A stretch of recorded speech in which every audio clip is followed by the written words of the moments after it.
श्रीमते रामानुजाय नमः। यो नित्यमच्युत पदाम्बुज युग्मरुग्म व्यामोहतस्तदितराणि तृणाय मेने अस्मद्गुरोर्भगवतोऽस्य दयैकसिन्धोः रामानुजस्य चरणौ शरणं प्रपद्ये। यत्पदाम्बोरुहद्यान विध्वस्ता शेषकल्मषः वस्तुताम् उभयातोऽहं यामुनेयं नमामितम्। ஸ்ரீயப்பதியான கண்ணனம்பெருமான் அனைத்து ஜீவாத்மாக்களிடத்திலும் மிகுந்த அன்போடு உபதேசித்த ஒரு சாஸ்திரம் பகவத்கீதை என்கிற சாஸ்திரம். இந்த சாஸ்திரத்தை பல விதங்களில் ஆச்சாரியர்கள் அனுபவிக்கிறார்கள். ஒரு புதிதாக கல்யாணமாக போற ஒரு பெண், அந்த மணப்பெண்ணுக்கு தனக்கு வரப்போற பர்த்தா கணவன் அவன் எப்படிப்பட்டவன் என்று பல விதங்களில் அவள் அறிந்து கொள்ளுவாள். முதல்ல தன் குடும்பத்தார் அவர்கள் அந்த மணமகனை பற்றி நிறைய எடுத்து சொல்லுவார்கள். உனக்கு வரப்போகிற மாப்பிள்ளை இப்படி தான் இருக்கான், இவனுக்கு என்னென்ன குணங்கள் இருக்கிறது, இப்படிப்பட்டவன், இவ்வளவு சொத்து இருக்கிறதுன்னு அவனுடைய பெருமைகள் எல்லாம் தன் குடும்பத்தார்கள், முதல்ல பெற்றோர்கள் மற்றும் உண்டான உறவினர்கள் இவர்களெல்லாம் எடுத்து கூறுவது. இதன் மூலமாக அந்த மணமகனை பற்றி இந்த பெண்ணானவள் தெரிந்து கொள்ளுகிறாள். இதற்கில்லாமல் அதற்கு அடுத்து இன்னொரு விதத்துல எப்படி அறிந்து கொள்ளுகிறாள்னு பார்த்தால், அந்த மணமகனுடைய தந்தை தாய், அவனுடைய பெற்றோர்கள், அவனுடைய உறவினர்கள், அவர்கள் தங்களுடைய அந்த பையனை பத்தி இந்த பெண்ணுக்கு எடுத்து கூறும் பொழுது, அவன் இப்படிப்பட்டவன், இந்த இடத்துல படித்தான், இந்த இடத்துல உத்தியோகம் பார்க்கறான், இவ்வளவு சம்பாதிக்கிறான், இன்னும் நல்ல பண்புகள்லாம் உண்டு, நல்ல குணங்கள் உண்டுன்னு இதையெல்லாம் எடுத்து கூறு அந்த முகத்தாலே அந்த பையனை பத்தி இந்த பெண் அறிந்து கொள்ளுகிறாள். இதுவும் இல்லாமல் மூன்றாவது விதம் என்னன்னா, நேரடியா அந்த பையனுடைய சந்தித்து அவன் தன்னை பத்தி தான் எவ்வளவு நல்லவன், தான் எப்படியெல்லாம் படித்திருக்கிறேன், என்ன காரியங்களை செய்து கொண்டிருக்கிறேன், தனக்கு என்ன பிடிக்கும் ஏது பிடிக்காது, எப்படி அன்போடு நடந்து கொள்ளுகிறேன்னு தானே தன்னை பத்தி அந்த பெண்ணுக்கு தெரிவிப்பது. இந்த மூன்று விதத்திலே புதிதாக கல்யாணமாக செய்து கொள்ளப் போகிற ஒரு மணப்பெண்ணானவள் எப்படி தன்னுடைய பர்த்தாவை பத்தி தெரிந்து கொள்ளுகிறாளோ, அதை போலே இப்போ ஒவ்வொரு ஜீவாத்மாவுமே மணப்பெண். நமக்கெல்லாம் பர்த்தா யாருன்னா அவர்தான் பரமாத்மா. என்ன ஒன்றுன்னா, இங்க ஏற்கனவே கல்யாணம்ங்கிறது எப்பொழுதோ ஆகிவிட்டது. நாம் தான் பர்த்தா, அதாவது நாம் தான் அவனுக்கு பாரியையாக இருக்கிறோம், எம்பெருமான் தான் நமக்கு பர்த்தா. இப்ப இதுல வேற யாரோ ஒருத்தர் பர்த்தாவாக வரப்போகிறார் என்பதே கிடையாது. எத்தனை யுகமானாலும் எத்தனை காலமானாலும் நமக்குன்னு வகுத்த பர்த்தா பரமாத்மா தான். அவருக்குன்னு தொண்டனாக இருக்கக்கூடிய இந்த ஜீவாத்மா அவருடைய பாரியையாக இருக்கிறோம். இப்ப அந்த பரமாத்மாவை பத்தி நாம எப்படி தெரிந்து கொள்ளலாம்? இப்ப இவ்வளவு காலம் அவரை விட்டு மறந்து எதோ இந்த பிறவிகள்ல இந்த உடலையே நாம பாவித்து கொண்டு பிரமித்து போய் கிடக்கிறோம். இப்போ இனிமேல் ஏற்பட போகிற அந்த சம்பந்தம், இனிமேல் எம்பெருமான அடைவதை தான் ஒரு அழகான கல்யாணம்னு கொண்டால், அப்ப கல்யாணத்துக்கு முன்னாடி பர்த்தாவை பத்தி தெரிந்து கொள்ள வேண்டுமே. அவருக்கு என்னென்ன பண்புகள் உண்டு, அவர் எப்படிப்பட்டவர், எவ்வளவு பெருமைகள் அவருக்கு உண்டுன்னு தெரிந்து கொள்ள வேண்டுமேன்னு சொன்னால், அதையும் மூன்று விதத்திலே நமக்கு அந்த எம்பெருமானை பத்தின அறிவு நமக்கு ஏற்படுகிறது. எப்படி அந்த மணப்பெண்ணுக்கு தன் வீட்டார், தன்னுடைய பெற்றோர்கள் அந்த பர்த்தாவை பத்தி எடுத்து சொல்லுமா போலே, அதுல அந்த ஒரு விதத்துல எப்படி அவள் அறிந்து கொள்ளுகிறாளோ, அதே போல நாமும் இப்ப எம்பெருமானை பத்தி நமக்கு உற்றார்கள் உறவினர்களாக இருக்கக்கூடிய நம்முடைய இந்த ரிஷிகள், இப்ப அவரவர்களுடைய அந்த மூதாதையர்கள் யாருன்னு பார்த்தா யாரோ ஒரு பெரிய அந்த ரிஷி, அவருடைய பரம்பரையில தான் வருவோம். இன்ன கோத்திரம் இன்ன சூத்திரம்னு சொன்னால், இப்ப அந்தந்த ரிஷிகள், அந்தந்த பெரிய ஒரு அரசர்களோ யாரோ அந்தந்த குடும்பத்துக்குன்னு இருக்கக்கூடிய மூதாதையர்களுடைய அவர்களுடைய வார்த்தை மூலமாக அறியலாம். இப்ப நமக்கெல்லாம் மூதாதையர்கள் யாருன்னு சொன்னா அவர்கள் தான் ரிஷிகள். பல ரிஷிகளும் ஒன்றாக சேர்ந்து எம்பெருமானை பத்தி பல நூல்களை இயற்றி இருக்கிறார்கள். இப்ப மனுன்னு சொன்னால் அவர் நமக்கெல்லாம் முன்கூட்டி பிறந்த முதல் அவர் தான் பிரம்மாவுக்கு புத்திரனாகவே அவதரித்து அவருக்கு மூலமாகத்தான் நிறைய பிரஜைகள் எல்லாம் பிற்பாடு சிருஷ்டி செய்யப்பட்டார்கள், நிறைய உலகம் படைக்கப்பட்டதுன்னு பார்க்கிறோம்.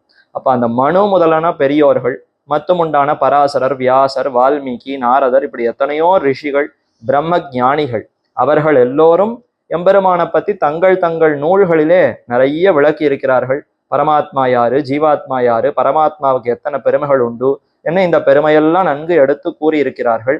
அப்ப இவர்களெல்லாம் நம்முடைய உறவினர்கள், நமக்கு எம்பெருமானை அறிவிக்குமா போல இந்த ரிஷிகளும் மற்றும் உண்டான மனு முதலான பெரியோர்கள் நமக்கு உபதேசிக்கிறார்கள்.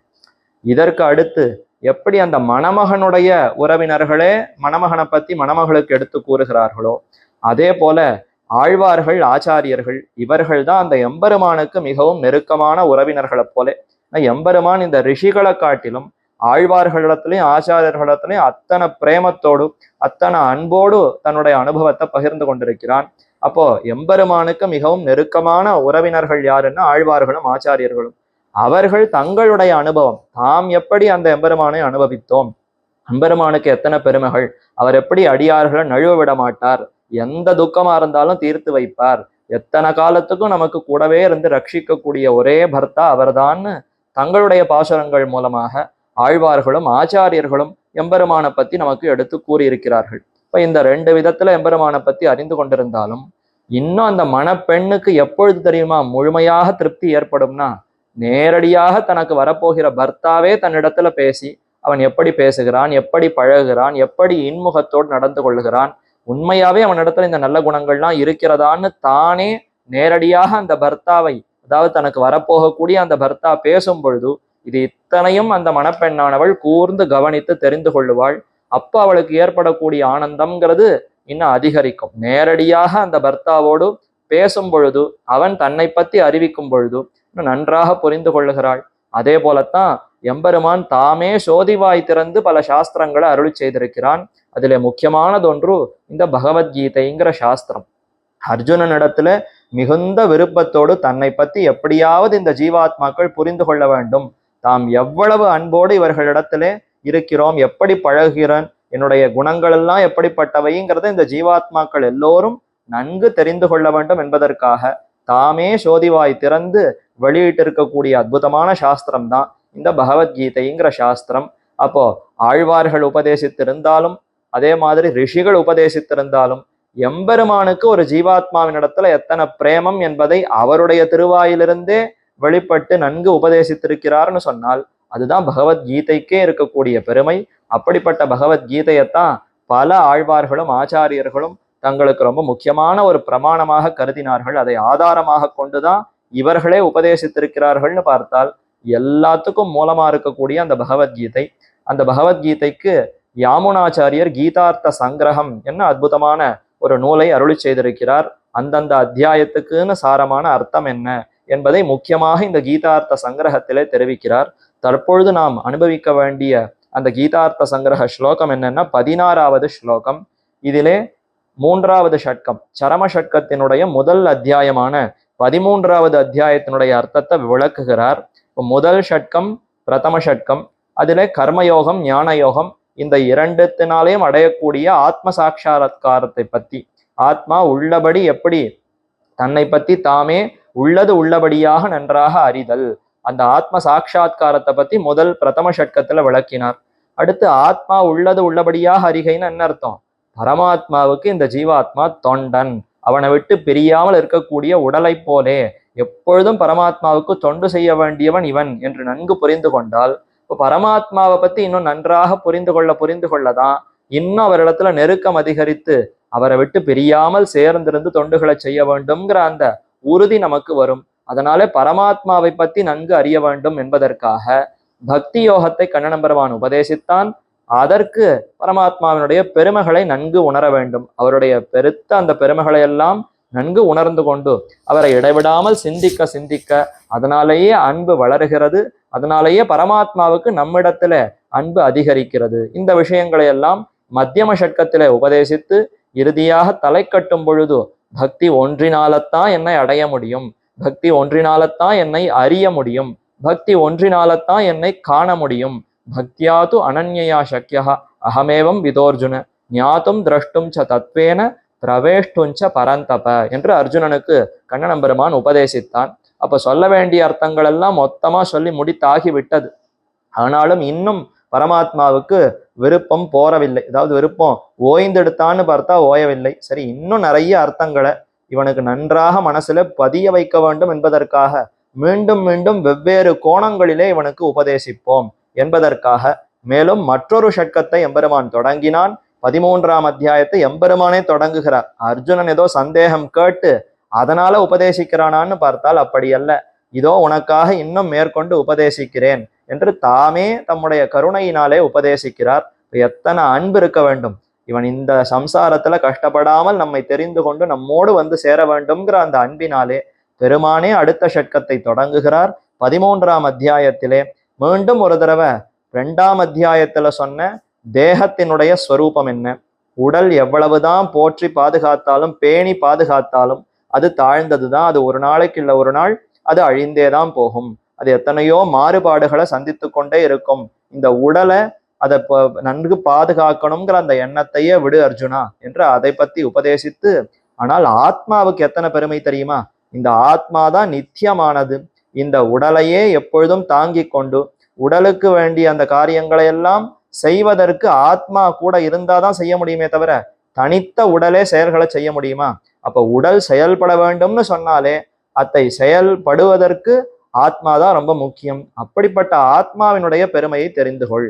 இது ஞானமே வடிவமாக கொண்டிருப்பது, ஞானத்தையே குணமாக கொண்டிருப்பது, மேலும் பரமாத்மாவுக்கு அடிமையாக இருப்பது, இது ஒருத்தராலும் அழிக்க முடியாதது, இதுவும் மற்றொருவரையும் அழிக்க முடியாதது என்ன ஆத்மாவினுடைய பெருமைகளை எல்லாம் மீண்டும் ஒரு தடவை தெரிவிக்கிறார். இப்ப இந்த 13ஆம் அத்தியாயத்துல என்ன முக்கியமான அர்த்தம் உபதேசிக்கிறார்னா, க்ஷேத்திரம் க்ஷேத்ரஜ்ஞ யோகம் என்று இதற்கு பெயர். க்ஷேத்ரஜ்ஞ விபாக யோகம் என்று இந்த அத்தியாயத்திற்கு பெயர்.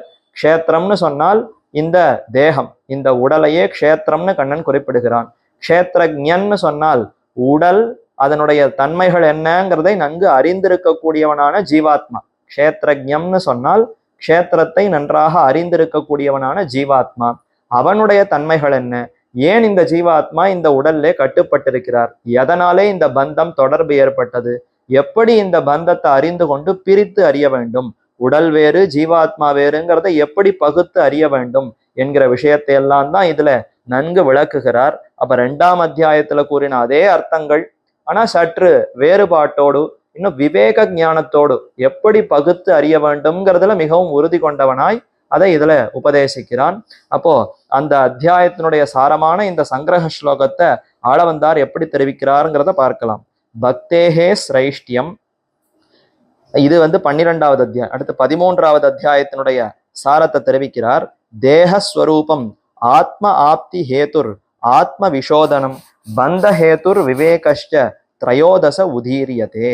திரையோதச 13ஆவது அத்தியாயத்திலே இந்தந்த அர்த்தங்கள் எல்லாம் விளக்கப்படுகிறது.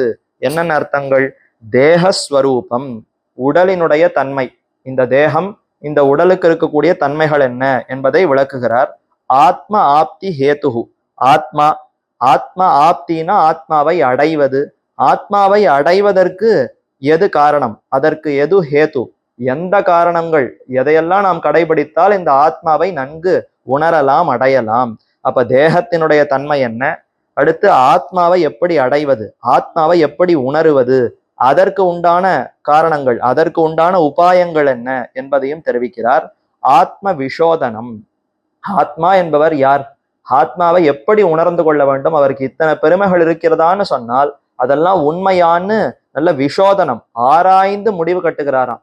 வெறுமனே சாஸ்திரத்துல சொல்லி இருப்பதுனாலே ஏற்றுக்கொள்ள வேண்டும் அல்ல அர்ஜுனா, நீயே ஆராய்ந்து பார், நன்கு யோசித்து பார், இத்தனை காரணங்களினாலே ஆத்மா மிகவும் சிறந்ததுங்கிறத நீயே நிர்ணயித்து விடுவாய்னு நல்ல ஆராய்ச்சி ஆராயும் நோக்கத்தோடு இதிலே கண்ணன் பெருமான் உபதேசித்திருக்கிறான். மேலே பந்த ஹேதுகு, இப்படி பெருமை கொண்டிருக்கிற இந்த ஜீவாத்மா எதனாலே இந்த உடலோடு கட்டுப்பட்டிருக்கிறான், எதனாலே இந்த உடல்ல சம்சாரத்துல அவன் கட்டுப்பட்டிருக்கிறான், ஏன் இவனுக்கு இந்த உடல் தொடர்பு ஏற்பட்டது என்ன, அந்த பந்த ஹேது, அந்த காரணத்தையும் இந்த அத்தியாயத்துல விளக்குகிறார்.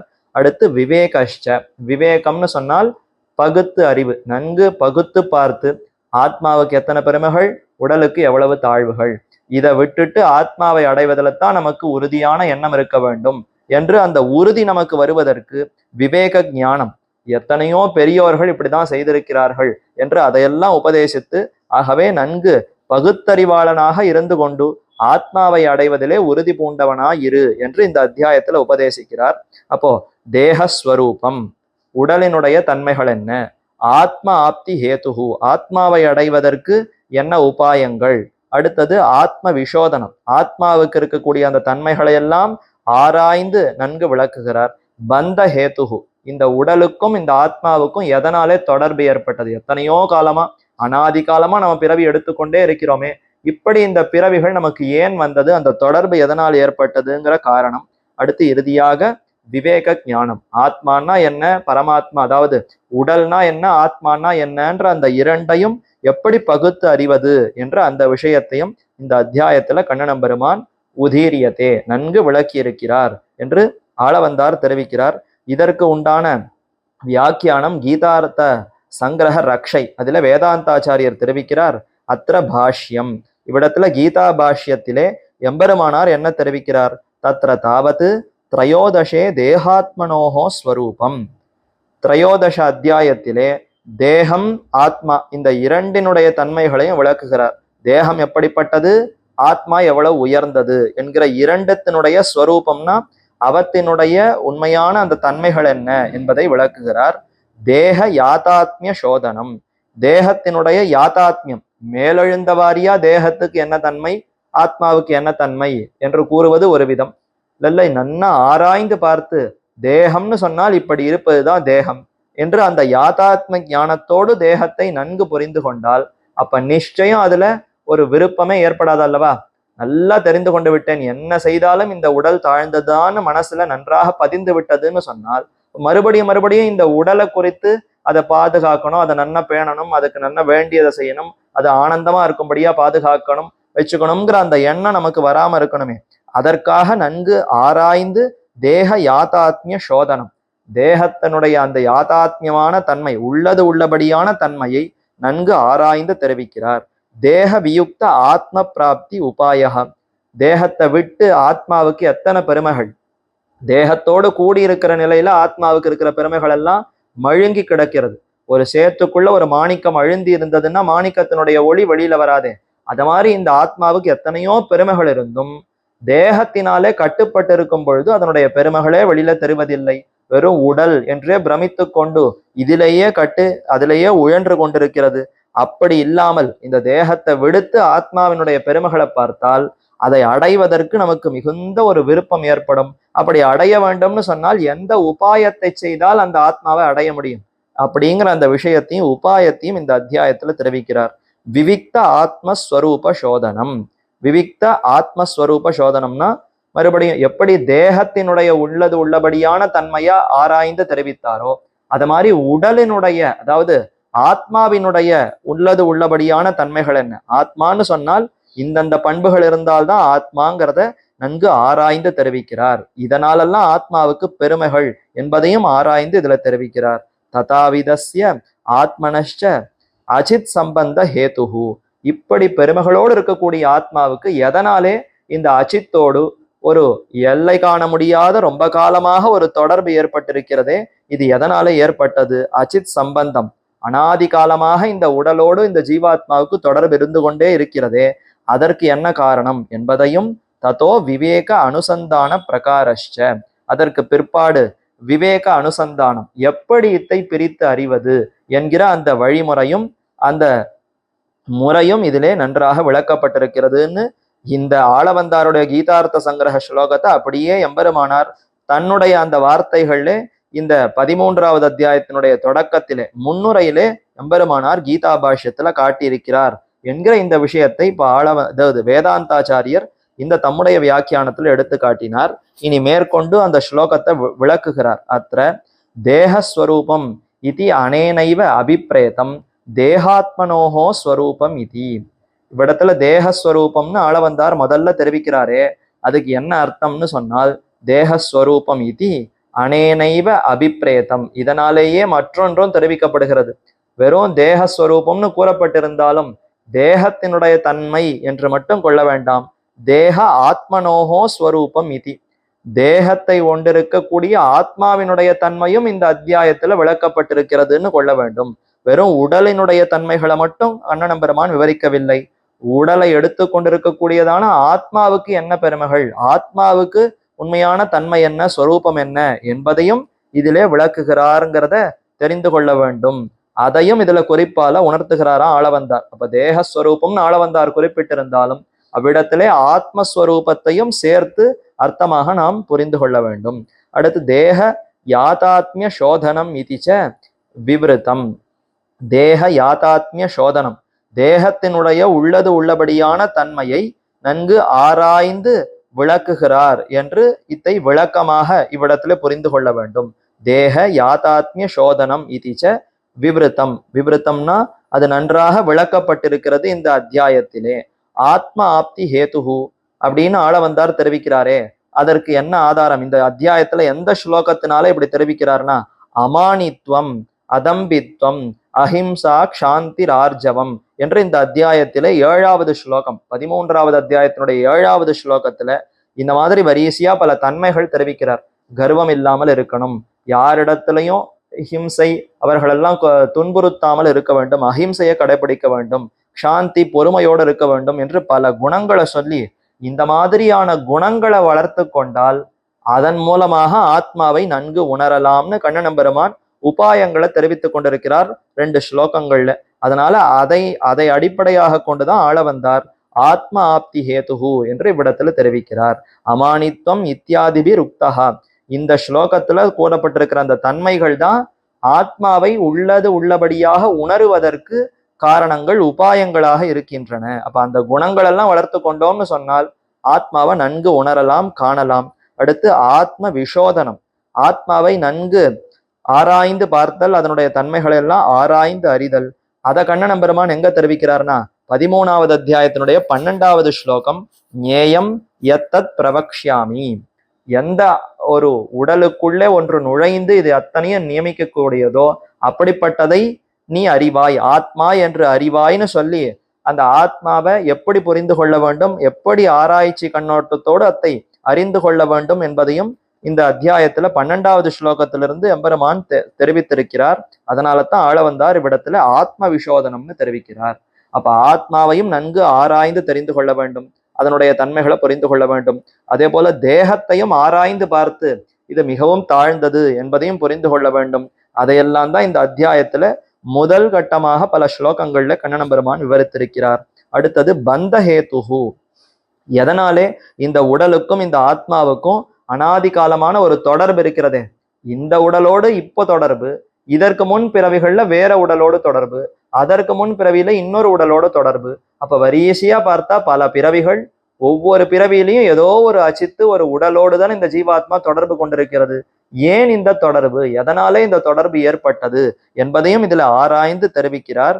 பந்த ஹேதுஸ்து காரணம் குணசங்கோ அஸ்ய சதசத் யோனி ஜன்மசு என்று 13வது அத்தியாயத்துல 21வது ஸ்லோகத்துல கண்ணன் பெருமான் இந்த பந்தத்துக்கு காரணம் என்ன என்று தெரிவிக்கிறார். காரணம் குணசங்கோ அஸ்ய, குணங்களோடு கூடியிருப்பதினாலே. சத்வ ரஜசு தமசுங்கிற முக்குணங்கள், இந்த 3 குணங்கள் இந்த உடல்ல இருக்கு. இந்த உடல்ல இருக்கக்கூடிய அந்த குணங்களை கொண்டு இந்த ஆத்மா செயல் புரிகிறான். ரஜோகுணத்துக்கு ஏற்ப செயல்களை புரிகிறான், தமோ குணத்திற்கேற்ப பல காரியங்களை செய்கிறான், சத்வகுணத்திற்கேற்ப பல காரியங்களை செய்கிறான். இந்த மாதிரியான காரியங்களை செய்து செய்து அதுல மிகவும் ஈடுபடுகிறான். ஈடுபாட்டினாலே ஒரு மயக்கம் ஏற்படுகிறது. அதனாலே மறுபடியும் அவனுக்கு புண்ணிய பாப ரூபமான கர்மங்கள் சேருகிறது. மறுபடியும் இன்னொரு பிறவி கிட்டுகிறது.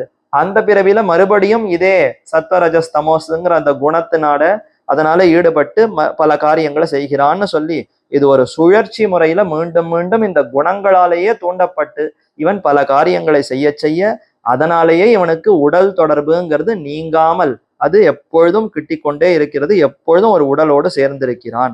சதசத் யோனி ஜன்மசு என்று பல பிறவிகள்லையும் இப்படி சேர்ந்திருப்பதற்கு என்ன காரணம்னா குணங்களோடு இவனுக்கு ஏற்பட்டிருக்கக்கூடிய ஒரு தொடர்பு என்று அதை கண்ணன் பெருமான் விவரித்தார்.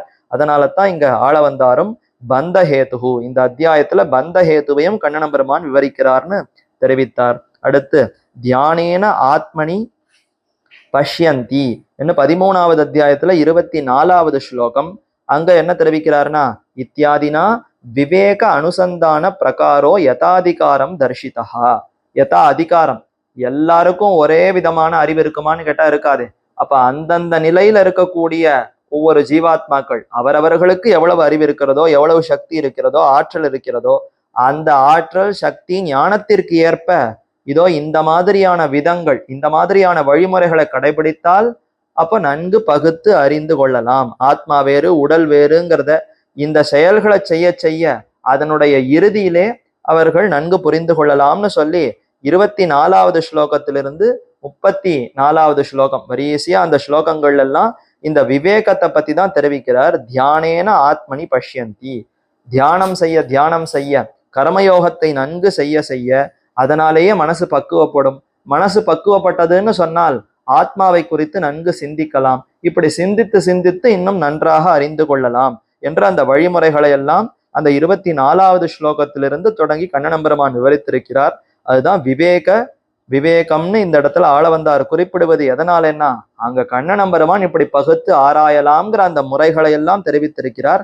அதனால தான் இங்க தெரிவிக்கிறார்னு சொல்லி இங்க வியாக்கியானத்தை முடிச்சுட்டார். இப்ப இதனுடைய அர்த்தத்தை நாம முழுசாக புரிந்து கொள்ள வேண்டும்னா நேரடியா கண்ணனுடைய அந்த ஸ்லோகங்களை பார்த்தால்தான் எப்படி விவேகம் செய்வது, எப்படி ஆத்மாவை நன்கு சோதித்து அறிவது, எப்படி தேகத்தை நன்கு ஆராய்ந்து பார்த்து அறிவதுங்கிறதெல்லாம் பகவத்கீதை ஸ்லோகங்களை நேரடியாக பார்த்து சற்று விளக்கமாக அனுபவித்தால் அது புரியும். இந்த அத்தியாயத்தினுடைய தொடக்கத்திலே கண்ணநம்பெருமான் தொடங்குகிறார். இதம் ஷரீரம் கௌந்தேய க்ஷேத்ரமித் அபிதீயதே ஏதத் யோவேத்தி தம் பிராஹு க்ஷேத்ரஜ்ஞ இதி தத்விதா.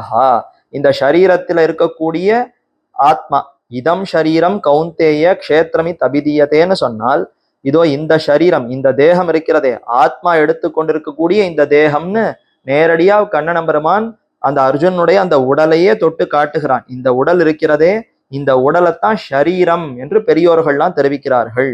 எதனாலன்னா, ஆத்மாவினுடைய பல அனுபவங்களுக்கு இது காரணமாக இருக்கிறது அல்லவா. ஒரு நிலம் இருக்கு, நல்ல விளைச்சல் நிலம், அதுல என்னென்ன விதைகளை போடுறோமோ அது நன்றாக வளருகிறது. மாங்கொட்டையை போட்டா அது மாமரமாக வளருகிறது, இல்ல எலுமிச்சை விதைகளை நட்டா அது எலுமிச்சை மரமாக வளருகிறது. அதே மாதிரி நெல்லுக்கு வேண்டியதை விதைத்தால் அந்த நெற்பயிர்கள் நன்றாக விளைகிறது. அப்ப விளை நிலத்திலே நிறைய அந்த பயிர்கள் விளைவதற்கு செழுமையாக அந்த நிலம் இருக்கிறதுன்னா அது நல்ல பெருமை அல்லவா. அதை போல இந்த சரீரம் எப்படிப்பட்டதுன்னா, ஆத்மாவினுடைய இன்பம், ஆத்மாவினுடைய அனுபவத்திற்காகவே இந்த சரீரம் கொடுக்கப்படுகிறது. இந்த சரீரம் எம்பெருமான் எதற்கு கொடுக்கிறான்னா, இந்தந்த கர்மங்களை அவன் அனுபவித்து முடிக்கட்டும். அவன் சேர்த்து வைத்திருக்கக்கூடிய அந்த கர்மாவை கழித்து என்னிடத்துல வருவதற்கு அவனுக்கு ஒரு உடலை கொடுத்தால் அதன் மூலமாகத்தான் அவன் இன்ப துன்பங்களை அனுபவித்து விட்டு வர முடியும். அப்ப நமக்கு பெருமாள் இந்த உடலை கொடுப்பது எதற்குன்னு சொன்னால், நேரடியா இந்த கர்மாவை கழித்து கொண்டு இவன் நம்மிடத்துல வரட்டும் என்பதற்காக கொடுக்கிறார். ஆனா நாம எடுத்துக்கொண்டு என்ன செய்கிறோம்னா, மறுபடியும் புதிதாக பல கர்மாக்களை சேர்த்து கொள்ளுகிறோமே தவிர ஏற்கனவே சேர்த்த கர்மாவை கழிப்பதற்காக இதை பயன்படுத்துகிறோமான்னு கேட்டால் அப்படியல்ல. மீண்டும் புதிதாக பல கர்மங்களை சேர்த்து கொண்டு இன்னும் பல பிறவிகளுக்காக இந்த ஒரு பிறவியை அதற்கு ஒரு காரணமாக நாம் ஆக்கி விடுகிறோம். ஆனா அப்படி அல்ல. அப்ப இந்த உடலை ஷரீரம் என்று பெரியோர்கள் தெரிவிக்கிறார்கள். க்ஷேத்ரமித் அபிதீயதே ஏதத் யோவேத்தி தம் பிராஹு க்ஷேத்ரஜ்ஞ இதி தத் விதஹ. இதை க்ஷேத்திரம்னு அறிந்தவன் யாரோ அவன் க்ஷேத்ரஜ்ஞன். இது என்னுடைய அனுபவத்திற்காக ஏற்கனவே நான் செய்து சேர்த்து வைத்திருக்கக்கூடிய அந்த பலன்களை எல்லாம் அனுபவித்து விட்டு இறுதியாக இந்த சம்சாரத்தையே கடந்து வைகுந்தத்திற்கு செல்ல வேண்டும், எம்பெருமானை அடைய வேண்டும் என்று யார் தெரிந்து கொண்டிருக்கிறானோ அப்படி இந்த உடலை அறிந்து கொண்டிருப்பவனுக்கு க்ஷேத்ரஜ்ஞன் என்று பெயர். அப்ப ஜீவாத்மாவிற்கு க்ஷேத்ரஜ்ஞன் என்று பெயர். ஜீவாத்மா எடுத்து கொண்டிருக்கிற உடலுக்கு க்ஷேத்திரம், நிலம் என்று பெயர் என்று இந்த முதல் ஸ்லோகத்துல கண்ணநம்பெருமான் தெரிவிக்கிறான். அப்படி சொன்ன பிற்பாடு அடுத்து க்ஷேத்ரஜ்ஞம் சாப்பி மாம் வித்தி சர்வ க்ஷேத்ரேஷு பாரத க்ஷேத்ர க்ஷேத்ரஜ்ஞயோ ஞானம் யத் ஞானம் மதம் மம. அடுத்து பிரதிஜை பண்ணுகிறான். இப்ப எனக்கு இந்த க்ஷேத்திரம், இந்த க்ஷேத்ரஜ்ஞன் ரெண்டுமே எனக்கு சொத்தாக இருக்கிறதுன்றத தெரிவிக்கிறார். க்ஷேத்ரஜ்ஞம் சாப்பி மாம் வித்தி சர்வ க்ஷேத்ரேஷு பாரத. இந்த எல்லா உடல்கள் க்ஷேத்திரங்களுக்குள்ளேயும் க்ஷேத்ரஜ்ஞன் இருக்கிறான் அல்லவா. ஜீவாத்மாக்கள் தான் இந்த உடலை எல்லாம் எடுத்து கொண்டிருக்கிறார்கள். அப்படிப்பட்ட இந்த உடலோடு சேர்ந்து இருக்கக்கூடிய இத்தனை ஜீவாத்மாக்களும் மாம் வித்தி என்றால் என்னையே அவர்கள் எல்லோரும் அந்தர்யாமியாக கொண்டிருக்கிறார்கள். என்னுடைய சொத்துக்கள் என்று அறிவாய், என்னாகவே நினைத்து கொள்ளுங்கிற. மாம் வித்தின்னு அர்த்தம் என்னை ஆத்மாவாக கொண்டவனாக அறிவாய் என்று அர்த்தம். மாம் வித்தின்னு சொன்னால் அந்த ஜீவாத்மாக்களும் என்னையும் ஒன்றாக நினைத்து கொள்ளு மேலெழுந்த வாரியான அர்த்தம் கிட்டும். ஆனா ஏன் அப்படி ஐக்கியமாக தெரிவிக்கிறார்? இந்த ஜீவாத்மாக்கள் எல்லாம் நான் தான் அப்படின்னா என்ன அர்த்தம்? என்னை விட்டு பிரியாத சொத்தாக இவர்கள் எல்லாம் இருக்கிறார்கள். என்னை விட்டு பிரியாமல் எப்படி என்னுடைய உடல் இருக்கிறதோ அதை போல இத்தனை ஜீவாத்மாக்களும் எந்த ஒரு நிலையிலும் என்னை விட்டு பிரியாமல் இருப்பதினாலே இவர்களெல்லாம் யார் தெரியுமா? நான் தான், என்னுடைய உடல் தான் இவர்கள் எல்லோரும் என்று எம்பெருமான் அப்படி தெரிவிக்கிறானாம். க்ஷேத்ரவ்யம் சாப்பி மாம் வித்தி சர்வக்ஷேத்ரேஷு பாரத க்ஷேத்ர க்ஷேத்ரஜ்ஞயோர் ஞானம் யத் ஞானம் மதம் மம. இப்படி ஷரீரம் ஆத்மாவும் தனிப்பட்டவை, என்னை ஆத்மாவாக கொண்டவை என்று அறிவு யாதொன்றுண்டோ. அப்ப இந்த உடல்களை எடுத்துக்கொண்டிருக்கிற ஜீவாத்மாக்கள், இந்த இருவருமே, உடல்களும் சரி அதை எடுத்துக்கொண்டிருக்கிற ஜீவாத்மாக்களும் பரமாத்மாவை அந்தர்யாமியாக கொண்டவை, பரமாத்மாவை விட்டு பிரியாத சொத்தாக இருப்பவை என்று யாரொருவன் அறிந்து கொண்டிருக்கிறானோ அவன்தான் சிறந்த ஞானி. அவன் அறிந்து கொண்டிருப்பதுதான் ஞானம். அந்த அறிவே சிறந்த அறிவு என்பது என்னுடைய நிர்ணயமாகும்னு கண்ணன் தெரிவிக்கிறார். அப்போ இந்த ஜீவாத்மாக்கள் எல்லோரும் எனக்கு அடிமைகள், எனக்கு வசப்பட்டிருப்பவர்கள், என்னாலே நியமிக்கக்கூடியவர்கள். அவர்கள் எடுத்துக்கொண்டிருக்கிற அந்த உடல்களும் என்னாலே தான் அவர்களுக்கு கொடுக்கப்பட்டது என்று இந்த அறிவை யாரொருவன் பெறுகிறானோ அப்படி பெற்றவன் தான் சிறந்த ஞானியாக இருக்க முடியும்.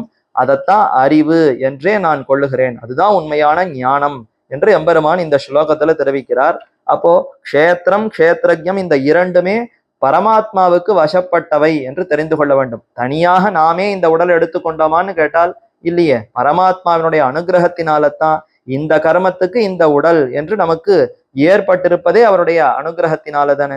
ஆகையினாலே இந்த இரண்டும் எம்பெருமானுக்கு அடிமைப்பட்டவை என்று தெரிந்து கொண்டு, அப்படி தெரிந்து கொண்டால்தான் அதுதான் ஞானம் என்று இதுல கண்ணன் பெருமானே தெரிவிக்கிறார். அடுத்து தற்ஷேத்திரம் யச்ச யாத்ருச்ச யத் விகாரி யதஷ்ச யத் சச்சயோ யத் பிரபாவஷ்ச தத் சமாசேன மேஸ்ருணு.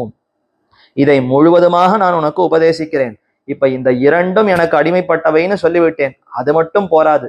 இந்த க்ஷேத்திரம் எத்தகையது, அதற்கு என்னென்ன தன்மைகள் இருக்கிறது, அதே போல க்ஷேத்திரஜனான ஜீவாத்மாவுக்கு என்னென்ன தன்மைகள், அவர் அந்த ஜீவாத்மாவுக்கு என்னென்ன பெருமைகள் இருக்கிறது என்ற இந்த இரண்டையும் நான் உனக்கு தெரிவிக்கிறேன்கிறார். தது க்ஷேத்திரம்னா அந்த உடல், எச்ச யாத்ருச்ச எத்தாலே இந்த உடல் ஆக்கப்பட்டிருக்கிறது, மேலும் இந்த உடலிலிருந்து என்னென்ன நமக்கு விளைகிறது, உடலாலே நமக்கு என்னென்ன கிடைக்கிறது, உடல் எத்தால் ஆக்கப்பட்டிருக்கிறது, அதற்கப்புறம் இந்த உடல் எதையெல்லாம் கொண்டிருக்கிறது, எந்த ஸ்வரூபத்தை உடையது இது என்பதையும், முன் 2 ஸ்லோகங்களில் சொல்லப்பட்ட க்ஷேத்திரஜனான ஜீவன் எந்த ஸ்வரூபத்தை உடையவன்.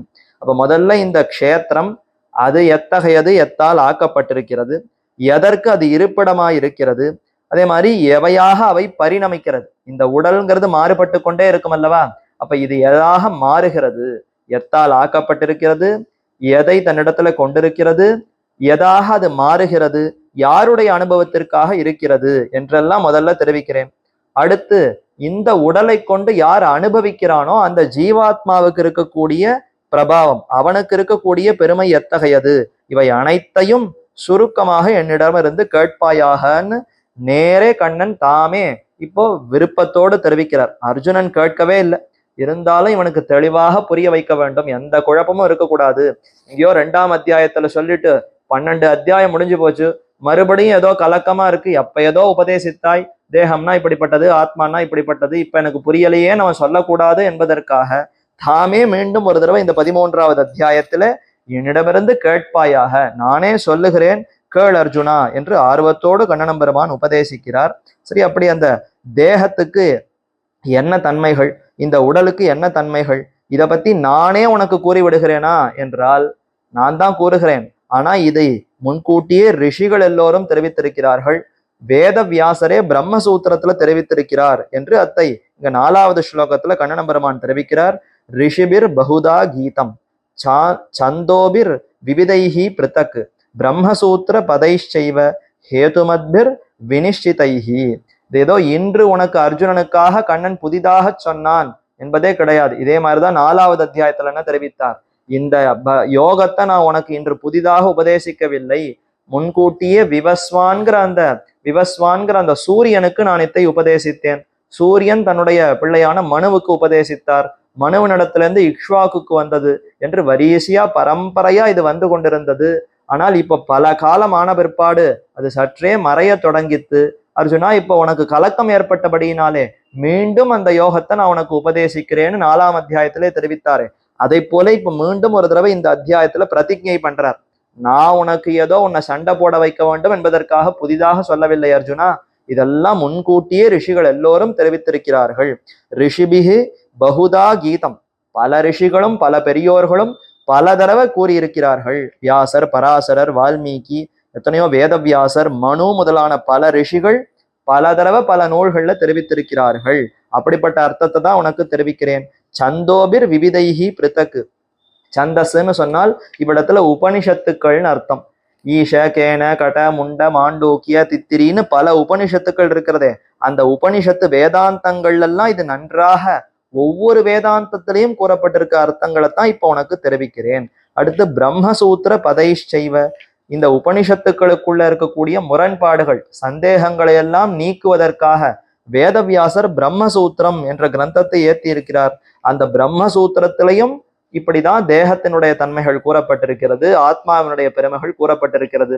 ஆக எல்லா நூல்களையும் ஆராய்ந்து பார்த்தால் நான் உனக்கு உபதேசிக்கக்கூடிய இந்த அர்த்தம்தான் அதிலையும் கிட்டும். ஆகவே நீ கலங்காமல் இந்த அர்த்தத்தை நன்றாக கவனமாக கேட்க வேண்டும். அத்தனை நூல்களை ஆராய்ந்து கேட்பதுங்கிறது எவ்வளவு சிரமம். அதை விட இந்த ஒரு உபதேசத்தை நீ கேட்டு விட்டாய்னு சொன்னால் நீயே நிர்ணயித்து விடுவா, இதுதான் தேகத்தினுடைய தன்மை, இதுதான் ஆத்மாவினுடைய தன்மை என்பதை நீயே நன்றாக நிர்ணயித்து அறிவாய் என்று அதற்காக இதை தெரிவித்து நீ மேற்கொண்டு உபதேசிக்கிறான்.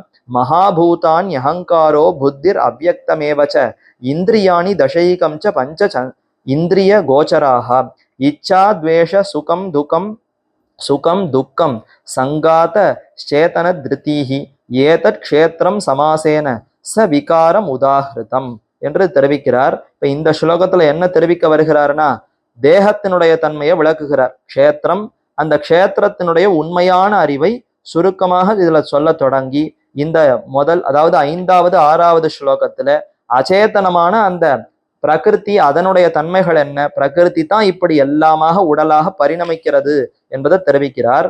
மகாபூதானி அகங்காரோ புத்திர் அவ்யக்தமேவச்ச. மகாபூதங்கள்னு சொன்னால் பஞ்ச மகாபூதங்கள், ஆகாசம், பிருத்திவி, வாயு, அதே மாதிரி நிலம், நீர், தீ, காற்றுன்னு 5 பூதங்கள் சொல்றமே, அந்த பஞ்சபூதங்கள். அதற்கப்புறம் அகங்காரம், அகங்காரம்ங்கிறதுல இருந்து தான் இந்த பஞ்சபூதங்கள் உண்டாகிறது. தாமச அகங்காரத்திலிருந்து தான் இந்த பஞ்சபூதங்கள் உண்டாகிறது. இப்ப இந்த பஞ்சபூதங்களுக்கும் காரணமா இருக்கக்கூடிய அகங்காரம். அடுத்து புத்திஹி, அந்த அகங்காரம் எங்கிருந்து வந்ததுன்னா மகான்கிற தத்துவத்திலிருந்தா இந்த அகங்காரம்ங்கிற தத்துவம் உண்டாயித்து.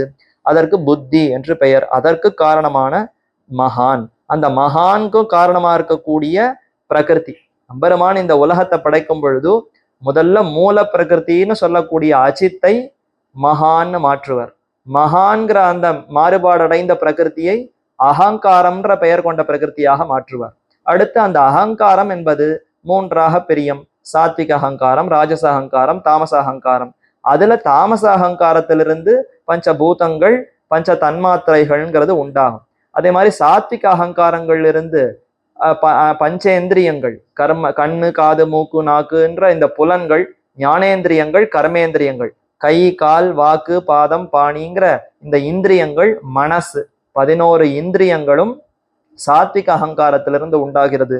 அப்போ அந்த உற்பத்தி இப்படி எல்லாம் நடக்கிறதுங்கிறதா இவ்விடத்துல தெரிவிக்கிறார். பஞ்சபூதங்கள், அதற்கு காரணமா இருக்கக்கூடிய அகங்காரம், அதற்கும் காரணமா இருக்கக்கூடிய மகான் என்று சொல்லப்படக்கூடிய புத்தி, அதற்கும் காரணமா இருக்கக்கூடிய மூல பிரகிருத்தியை தான் அவ்யக்தம்னு தெரிவிக்கிறார். வியக்தம்னு சொன்னால் பிரிந்திருப்பதுன்னு அர்த்தம், அவ்யக்தம்னு சொன்னால் பிரியாமல் ஒன்றாக இருக்கிறதுன்னு அர்த்தம். மூல பிரகிருதிக்கு அவ்யக்தம்னு பெயர்.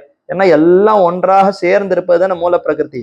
அப்படிப்பட்ட அவ்யக்தம் என்ன, இப்படியாக இந்த பிரகிருதிங்கிறது மாறுபாடு அடைகிறது.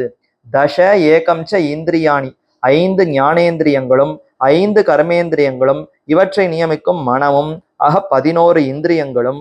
அடுத்து பஞ்ச இந்திரிய கோச்சராக, 11 இந்திரியங்கள், அந்த இந்திரியங்களால அறியக்கூடிய விஷயங்கள், சப்த ஸ்பர்ஷ ரூப ரச கந்தங்கள்னு சொல்லக்கூடியதான 5 விஷயங்கள். இச்சா, துவேஷ, சுகம், துக்கம், சேதனா, திருதி, சங்காதா என்ற இந்த மாதிரியான குணங்கள் எல்லாம் நமக்கு ஏற்படுறது. முதல்ல பிரகிருதி இப்படியெல்லாம் இருக்கு, பிரகிருதி இத்தனை விதங்களாக ஆக்கப்பட்டிருக்கிறது. இப்ப இந்த ஜகத்துன்னு சொன்னால் எத்தால் ஆக்கப்பட்டிருக்கிறதுன்னா அதுவா மூல பிரகிருத்தியிலிருந்து மகான் வந்தது, மகானிலிருந்து அகங்காரம் வந்தது, அகங்காரத்திலிருந்து பஞ்சபூதங்கள் வந்தன, பஞ்ச இந்திரியங்கள், கர்மேந்திரியங்கள், ஞானேந்திரியங்கள், மனசுங்கிற இத்தனை தத்துவங்களும் வந்து இது எல்லாம் ஒன்றாக கலந்துதான் தேவ, திரியக், மனுஷ்ய, ஸ்தாவர, ஜங்கமன் இத்தனை சரீரங்கள் உண்டாகி அதற்கப்புறம் ஜீவாத்மா அதுக்குள்ள போகிறார். அப்ப ஜகத்துன்னு சொன்னால் மொத்தமாவே அச்சித்து தானே. இந்த அச்சித்து இப்படி பலவாறாக பிரிந்திருக்கிறது. இது ஒரு ஒரு ஒரு விஷயத்த சொன்னார். அடுத்து இந்த அச்சித்தோடு சேரும் பொழுது ஜீவாத்மாவுக்கு பல தன்மைகள்லாம் ஏற்படுகிறது. அவன் விருப்பப்படுகிறான், வெறுப்பு கொள்ளுகிறான், துக்கப்படுகிறான், மகிழ்ச்சி அடைகிறான், என்ன இந்த மாதிரியான குணங்கள் எல்லாம் ஏற்படுறது அல்லவா. அதையும் தெரிவிக்கிறார். இச்சான்னு சொன்னால் விருப்பம், துவேஷகான்னு சொன்னால் வெறுப்பு, சுகம் இன்பம், துக்கம் துன்பம், சேதனா திருதி சங்காத்தகா இன்ப துன்பங்களை அனுபவிப்பதற்கும் போக மோட்சங்களை சாதிப்பதற்கும் ஜீவனுக்கு ஆதாரமாயிருக்கும் பூத சமூகம். ஏதத் இவை அனைத்தும் காரியங்களோடு கூடிய க்ஷேத்திரம் என்று சுருக்கமாக சொல்லப்பட்டது. அப்ப க்ஷேத்திரம்ங்கிற அந்த ஒரு சொல் அச்சித்து பிரகிருதி என்று அந்த ஒன்றை குறிக்கிறதே, அது எத்தனை வகமா இருக்கு, எத்தனை விதமா இருக்குன்னா இதோ இத்தனை விதமா இருக்கு. இத்தனை இந்திரியங்களாக இருக்கு, இத்தனை பூதங்களா இருக்கு, இத்தனை விஷயங்களா இருக்கு, மேலும் இந்த குணங்களாகவும் இருக்கு. ஏன்னா இந்த உடலோடு சேர்ந்தாதான் இந்த குணங்கள்லாம் வருது. இப்ப இச்சா, விருப்பு, வெறுப்பு, துவேஷம் இதெல்லாம் எங்க வருது? தனித்து ஆத்மாவுக்கு இந்த குணங்கள்லாம் உண்டான்னு கேட்டா கிடையாது. இந்த ஆத்மாவுக்கு இயற்கையான குணங்கள்னு சொன்னால் ஞானம், அபகத பாப்மா, விஜரஹா, விமிருத்யு, விஷோகஹான்னு வைகுந்தத்துல பெருமானோடு கிடைக்கக்கூடிய சாமியாபத்தி குணங்கள், அது மட்டும்தான் இயற்கையில இருக்கக்கூடிய குணங்களே தவிர இச்சா, துவேஷம், ஒருத்தனை பார்த்தா விருப்பம், ஒருத்தனை பார்த்தா வெறுப்பு, இது கிடைத்தால் ஆனந்தம், இது கிட்டினால் துக்கம்ங்கிற இந்த குணங்கள் எல்லாம் இயற்கையில ஆத்மாவுக்கு கிடையாது. அது குணங்களாக இருப்பினும் இயற்கையில ஆத்மாவுக்கு கிடையாது. இப்ப எதனால ஏற்படுகிறது? க்ஷேத்திரத்தோடு தொடர்பு இருக்கிறதுனால தானே ஏற்படுறது. அப்ப அது க்ஷேத்திரத்தினாலேயே ஏற்படுகிறதுன்னு வைத்துக் கொள்ளலாம். ஒருவேளை இந்த க்ஷேத்திரத்தோடு இவனுக்கு தொடர்பே இல்லைன்னு சொன்னால் இவனுக்கு ஏற்படவே போவதில்லையே. இப்ப நித்திய சூரிகளுக்கு இந்த மாதிரியான குணங்கள் உண்டா? ஏன்னா அவர்களுக்கு அச்சித்தோடு தொடர்பே கிடையாது. அப்ப அச்சித்தோடு தொடர்பு இருக்கிறவர்களுக்கு மட்டும்தான் இது ஏற்படுகிறதுன்னு சொன்னால் அப்ப இந்த அச்சித்து தான் இவைகளுக்கும் காரணம்னு ஏற்படுகிறதா? அதனால தான் கண்ணன் இந்த ஸ்லோகத்துல என்ன தெரிவிக்கிறார்னா, இப்ப பிரகிருதி இப்படி எல்லாம் பரிணமித்திருக்கிறதுன்னு ஒண்ணு புரிந்து கொள். அடுத்து இந்த பிரகிருத்தினாலே நமக்கு ஏற்படக்கூடிய குணங்களும் இந்த பிரகிருதி தான், இதனால தான் இதுவும் ஏற்படுகிறதுங்கிறதையும் புரிந்து கொள். இப்படித்தான் பெரியோர்கள் தெரிவிக்கிறார்கள் என்று இந்த ஸ்லோகத்துல விவரித்தான். ஆக இப்படி இருக்கக்கூடியதுதான் தேகம்.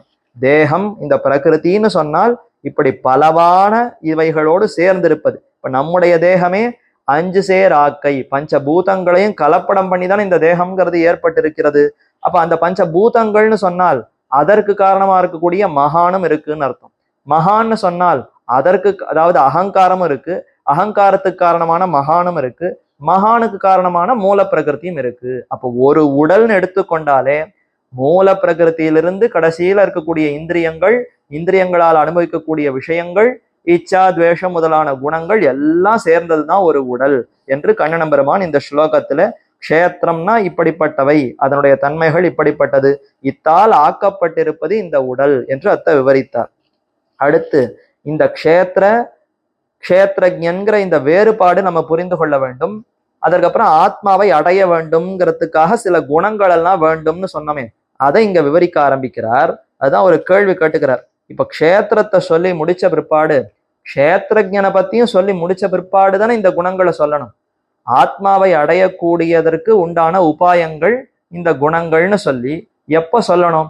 தேகஸ்வரூபம் இது, ஆத்மஸ்வரூபம் இது சொல்லி முடிச்ச பிற்பாடு ஆத்மாவை அடைவதற்கு இதெல்லாம் உபாயங்கள், இந்த வரிசையில தானே சொல்லி இருக்கணும். ஆனா கண்ணன் என்ன பண்றார்? முதல்ல க்ஷேத்திரத்தினுடைய தன்மைகளை எல்லாம் விவரிச்சுட்டார். இப்ப அது முடிஞ்ச உடனே ஆத்மாவை அடைவதற்கு இந்தந்த குணங்கள் எல்லாம் வேண்டும்னு விவரிக்கிறார்.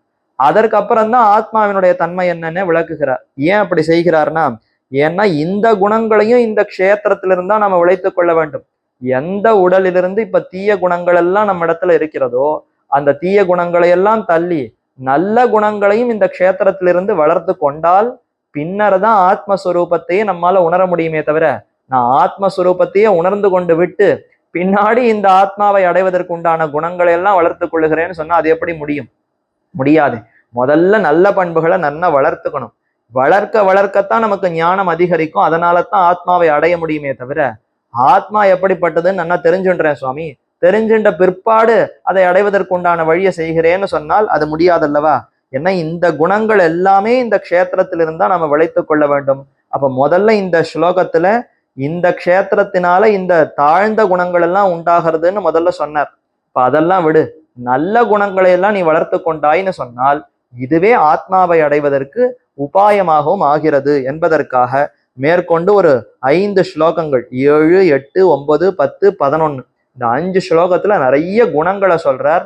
நம்முடைய ஆச்சாரியர்கள் அத்தனை பேரும் இதைத்தான் ஆத்ம குணங்கள் ஆத்ம குணங்கள்னு தெரிவிக்கிறார். ஒவ்வொரு ஜீவாத்மாவும் இந்த குணங்களை நன்கு பயின்று அதை வளர்த்து கொண்டோம்னு சொன்னால் அப்ப நிச்சயம் பரமாத்மாவுக்கு நம்மிடத்துல அத்தனை அன்பு அதிகரிக்கிறது. அவை என்னென்ன குணங்கள்? அமானித்வம், அதம்பித்வம், அஹிம்சா, சாந்திஹி, ஆர்ஜவம், ஆச்சாரிய உபாசனம், ஷௌச்சம், ஸ்தைரியம், ஆத்ம வினிகிரகா என்ற இந்த ஸ்லோகத்துல 9 குணங்களை தெரிவிக்கிறார். அமானித்வம், உயர்ந்தோரை அவமதிக்காமை. என்னை விட உயர்ந்தவர்கள் பல பேர் ஆச்சாரியர்கள், ஆழ்வார்கள், இன்னும் பல ஞானிகள், எத்தனையோ ரிஷிகள் இருக்கிறார்கள். அவர்கள் யாரையும் அவமதிக்காமல் இருக்கணும். உயர்ந்தோரை பார்த்த உடனே அவன் என்ன பெரிய உயர்ந்தவன், என்னை விட அவன் உயர்ந்தவனா என்று ஒரு கர்வம் நமக்கு ஏற்படாமல் அந்த உயர்ந்தவரை உயர்ந்தவன்கிற அந்த எண்ணத்தோடு அப்படி நடத்தினால் அதுதான் அவமதிக்காமல் நடத்துறது தான் இந்த இடத்துல அமானித்துவம்னு தெரிவிக்கிறார். அடுத்தது, இந்த அமானித்துவம் நமக்கு ஏன் வருகிறதுன்னா நம்மிடத்துல ஒரு செருக்கு ஏற்படுவதனால வருகிறது. நான் நன்னா படித்திருக்கிறேன், இல்லை எனக்கு நிறைய செல்வம் இருக்கிறது, நான் நல்ல குலத்துல பிறந்திருக்கிறேன், எனக்கு நல்ல அழகு இருக்கிறதுன்ற இந்த நன்மைகள் நம்மிடத்துல இருப்பதினால நமக்கு செருக்கு ஏற்படுகிறது. அந்த நன்மைகள் எல்லாம் ஒன்றும் இல்லை, அவர்கள் தான் சிறந்தவர்கள்னு அதை நன்னா புரிந்து கொண்டு யாரையும் அவமதிக்காமல் இருக்கணும், கர்வம் இல்லாமல் இருக்கணும். அதைத்தான் இந்த இடத்துல அமானித்துவம்னு தெரிவிக்கிறார். அடுத்து அஹிம்சா அப்படின்னா யாரையும் துன்புறுத்தாமல் இருக்கிறது. அதம்பித்துவம்னு சொன்னால் புகழுக்காக, தம்பம்னு சொன்னால் ரொம்ப, அதம்பித்துவம்னு சொன்னால் புகழுக்காக அறம் செய்யாமை, தம்பம்னு சொன்னா ஒரு புகழுக்காக பல காரியங்களை செய்வது தம்பம். என்ன ரொம்ப தம்பமா அப்படி காரியங்களை செய்கிறானேன்னு சொல்லுவோமே, அந்த மாதிரி இது வேண்டும் அது வேண்டும், எல்லாரும் என்ன புகழணும், இந்த மாதிரி ஒன்ன மாதிரி உண்டான்னு எல்லாரும் என்ன கொண்டாடணுங்கிறதுக்காக பல தர்ம காரியங்களை செய்யறோம்னு சொன்னால் அது டாம்பீகம், தம்பத்துக்கு செய்யறோம்னு அர்த்தம். அதெல்லாம் இல்லாமல் உண்மையா எம்பெருமானுக்கு இது பிடித்தம்ங்கிறதுக்காக செய்கிறேன், இதை செய்வதற்கு எனக்கு ஒரு வாய்ப்பு கிட்டி இருக்கிறதேங்கிற அந்த நன்றி உணர்வோடு இதை செய்கிறேன்னு சொன்னால் அதுதான் அதம்பித்வம். அஹிம்சா, சாந்திஹின்னு சொன்னால் பிறரால் துன்புறுத்தப்பட்ட போதிலும் மன வேறுபாடு அடையாமை. யாரோ என்னை கஷ்டப்படுத்துறா, எனக்கு துன்பம் கொடுக்குறா, அந்த சமயத்துல கூட நான் கலங்காமல், என்ன அவர்களால எனக்கு கஷ்டம் கொடுத்துட முடியுமா, உடலுக்குத்தான் அவர்களால எனக்கு துன்புறுத்த முடியுமே தவிர ஆத்மாவியர்களால ஒன்றும் செய்ய முடியாதே என்று தெரிந்து கொண்டு கலங்காமல் இருத்தல், இதுதான் சாந்தின்னு சொல்றார். அடுத்து ஆர்ஜவம்னு சொன்னால் உண்மையாக இருத்தல், சத்தியத்தை பேசுதல், சத்தியமாக இருத்தல். மனசுல ஒண்ணு வச்சுண்டு வாயில எத்தையோ பேசிண்டு உடலால கையால எதையோ செய்கிறோம்னு சொன்னால் துராத்மான்னு சொல்லுவா. ஆனா மகாத்மாவுக்களுக்கு எப்படி இருக்கும்? வச்சஸ்ஸு, மனசு, கர்மம் மூன்றும் ஒன்றாக இருக்கும். நாம என்ன பேசுறோமோ அதைத்தான் உடலாலையும் செய்ய வேண்டும், அதைத்தான் மனதாலையும் சிந்திக்க வேண்டும் என்று மூன்றும் ஒருபடிப்பட்டிருக்கைங்கிறது ஆர்ஜவம். ஆச்சாரிய உபாசனம், இப்படிப்பட்ட குணங்கள் எல்லாம் எனக்கு வந்ததற்கு காரணமே ஆச்சாரியனுடைய கட்டாட்சமே தவிர நானா கொண்டு என்னைக்கு இந்த குணங்கள் எல்லாம் வளர்த்துக்க முடியும்? ஒருவேளை வளர்த்து கொண்டேன்னு சொன்னால் இதுக்கு முன் ஜென்மத்திலேயே வளர்த்து கொண்டு நல்ல கதிக்கு போய் சேர்ந்திருப்பேனே. எப்போ இன்னமும் இந்த சிரமப்பட்டு கொண்டிருக்கிறேனோ அப்ப இந்த குணங்கள் எல்லாம் என்னால வருவது கிடையாது, ஆச்சாரியனால மட்டும்தான் இது வரும். ஆச்சாரியனை அண்டி அவர் என்ன சொல்லுகிறாரோ அதுதான் எனக்கு என்று வேத வாக்கியம்னு சொல்லி அப்படி இருந்தல்.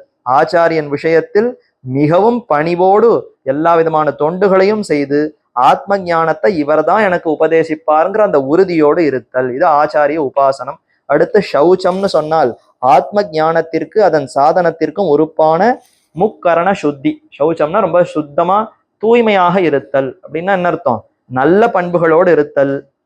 ஆச்சாரியன் உபதேசிக்கும் பொழுது அவர் என்ன எனக்கு உபதேசிச்சார், எல்லாம் எனக்கு தெரிஞ்சதே தான் மீண்டும் அவர் தெரிவிக்கிறார் என்ன அப்படியெல்லாம் நினைத்தால், சற்று அவரை குறைவாக நினைத்தால் அதெல்லாம் சுத்தி இல்லாமை. இப்ப சௌச்சம்னு சொன்னால் முக்கரண சுத்தி, நம்முடைய வாக்கும் சுத்தமா இருக்கணும், கண்ட விஷயங்களை பேசக்கூடாது, தாழ்ந்த விஷயங்களை அதை பேசுவது கூடாது, ஆகாரத்திலையும் சுத்தி இருக்கணும், அதே மாதிரி உடலும் தூய்மையா இருக்கணும், உள்ளமும் தூய்மையா இருக்கணும், இது சௌச்சம்னு தெரிவிக்கப்படுகிறது. ஸ்தைரியம்னு சொன்னால் சாஸ்திரம் கூறும் அர்த்தத்தில் உறுதியாக இருக்கை. வேதாந்தம் கூறுவது 100க்கு 100% இல்ல, 100க்கு 200% உண்மை என்று அப்படியே அதை ஏற்றுக்கொள்ளுதல். அது சொல்லிடுதுன்னா அப்படியே ஏத்துக்க முடியுமா? அதெல்லாம் ஏதோ சும்மா சொல்லும் அப்படின்னு சற்று நம்பிக்கை குறைகிறதுன்னு சொன்னால் அப்ப ஸ்தைரியம் இல்லாமை. யார் என்ன சொன்னாலும் கலங்காமல் உறுதியாக அதை ஏற்றுக்கொள்ளுகை.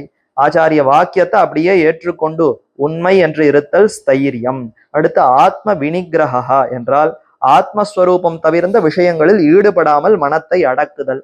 ஆத்ம வினிகிரகா, இவ்விடத்துல ஆத்மங்கிற சப்தம் மனசை குறிக்கிறது. மனசை அங்க இங்கன்னு அலைபாய விடாமல் ஒரு கட்டுப்பாட்டுல வைத்து ஆச்சாரியர் சொல்வதை தான் கேட்கணும், இந்த மாதிரியான நல்ல காரியங்களை மட்டும்தான் செய்வனே தவிர தீய காரியங்களை செய்யறதில்லை என்று மனசை நன்கு பழக்கப்படுத்தி அடக்கி வைத்தல். இப்படி 9 குணங்களை தெரிவித்தார். அடுத்து 8வது ஸ்லோகத்துல இந்திரியார்த்தேஷு வைராகியம் அனகங்கார ஏவச்ச ஜன்ம மிருத்யு ஜராவியாதி துக்க தோஷ அனுதர்ஷனம். இந்திரியார்த்தேஷு வைராகியம், இந்திரிய அர்த்தங்கள், அந்தந்த இந்திரியங்கள் அனுபவிக்கணும்னு பல பொருள்கள் இருக்கிறதே, அந்த பொருள் எல்லாம் ஆசை இல்லாமல் இருத்தல். நாக்குனால எதையோ சாப்பிட்டு அனுபவிக்க வேண்டும், சுவைக்க வேண்டும்னு ஆசைப்பட்டால் அதெல்லாம் தாழ்ந்தது, வேண்டாம் என்று அந்த வைராக்கியம் வேண்டும். எதுலையுமே விருப்பம் இல்லாமல் இருக்கக்கூடிய அந்த வைராக்கியம். அனகங்காரம் ஏவச்ச, அகங்காரம் இல்லாமல் எல்லாம் என்னுடையதுதான், தேகமே ஆத்மான்ற அந்த மயக்கம் பிரமம் இல்லாமல், எனக்கு மிஞ்சினவர் யாரும் இல்லைங்கிற அந்த அகங்காரம் இல்லாமல் இருக்க வேண்டும். அகங்கார ஏவச்ச ஜன்ம மிருத்யு ஜரா வியாதி துக்க தோஷ அனுதர்ஷனம். இந்த உடலுக்கு இருக்கக்கூடிய தாழ்வுகளை நினைத்து கொண்டே இருக்கணுமா. தேக ஆத்ம அபிமானம் இன்மை, பிறப்பு இறப்பு கிழத்தனம் நோய் துன்பம் ஆகிய தோஷங்களை அனுசந்திப்பது. இந்த உடலோட இருக்கும் பொழுது ஐயோ இது தாழ்ந்தது தானே, ஒரு நாள் பிறந்தது தானே, ஒரு நாள் இறக்கத்தானே போறது, இதுக்கு கிழத்தனம் வரதானே போறது, இது மாறிக்கொண்டே இருக்க போறது, எத்தனையோ நோய்கள் வரப்போறது, துன்பம் வரதான் போறதுன்னு இந்த உடலுடைய தாழ்மைகளை எண்ணிக்கொண்டே இருக்க வேண்டும். இப்படியெல்லாம் எண்ணிக்கொண்டிருந்தால்தான் ஆத்மாவை பத்தின சிந்தனம்ங்கிறது நமக்கு வலுப்படும். உடலுக்கு உண்டான சுகங்களையே எண்ணி உடலுக்கு நன்னா ஆரோக்கியமா பார்த்து கொண்டிருந்தால் இப்ப ஆத்மாவை அடைவதற்கு எப்படி விருப்பம் வரும்? இந்த உடல் தாழ்ந்ததுங்கிறதுல நமக்கு எண்ணம் வர வேண்டும்னு சொன்னால் அதனுடைய தோஷங்களை நாம் அனுசந்தித்து கொண்டே இருக்க வேண்டும். இது ரொம்ப தாழ்ந்தது தாழ்ந்தது என்று அதை அடிக்கடி சிந்தித்து கொண்டிருக்க வேண்டும். அதை தெரிவிக்கிறார். அடுத்து அசக்திர் அனபிஸ்வங்கா புத்திரதார கிரகாதிஷு நித்தியம் ச சமச்சித்தத்துவம் இஷ்டானிஷ்டோபபத்திஷு. நம்முடைய உறவினர்கள், அதாவது அந்த உடலோடு தொடர்பு இருக்கக்கூடிய மக்கள், மனைவி, வீடு முதலானவற்றில் அபிமானம் அற்றிருக்கை.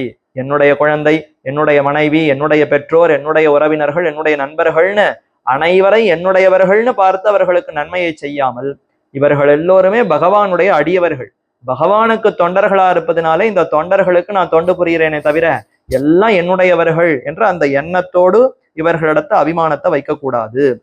அபிமானம் இருக்கலாம், பாகவதர்களிடத்துல அபிமானம் வைக்கிறது தப்பில்லைன்னு சொல்றோமே, அந்த மாதிரி இவர்களையும் பாகவதர்களாக பார்த்து அவர்களிடத்துல அபிமானம் வைக்க வேண்டுமே தவிர எல்லாம் என்னுடையவர்கள், என்னுடைய உறவுக்காரர்கள்ங்கிற அந்த எண்ணத்தோடு அவர்களிடத்துல அபிமானம் வைத்தோம்னு சொன்னால் நாளைக்கு அவர்களால் நமக்கு ஏதோ ஒரு கஷ்டம் வந்ததுன்னு சொன்னால் நான் இவ்வளவு பண்ணினே கடைசியில எனக்கு இதுதான் நடந்ததா என்று அப்படி மனசு அதிலே ஈடுபட்டு கடைசியில சஞ்சலம் அடையும், துக்கம் தான் ஏற்படும். அப்ப அவர்களிடத்துல அபிமானம் அற்றிருக்கை. அடுத்து அனபிஸ்வங்கா விருப்பமற்றிருக்கை. அவர்களிடத்துல அபிமானமும் இல்லை, அதே மாதிரி விருப்பமும் இல்லை. விரும்பியோ விரும்பாததோ வந்து அடையும் போது நமக்கு இஷ்டங்கள், அதாவது நம்ம இடத்துல இஷ்டமோ அனிஷ்டமோ, நமக்கு வேண்டியவைகள் வந்தால் ரொம்ப இஷ்டம்னு நினைக்கிறோம், வேண்டாதவைகள் வந்தால் அனிஷ்டம்னு நினைக்கிறோமே, அந்த மாதிரி 2 விஷயங்கள் வந்து அடையும் பொழுதும் ஆனந்தமோ வெறுப்போ அடையாமல் மனம் ஒரு நிலைப்பட்டிருக்கை.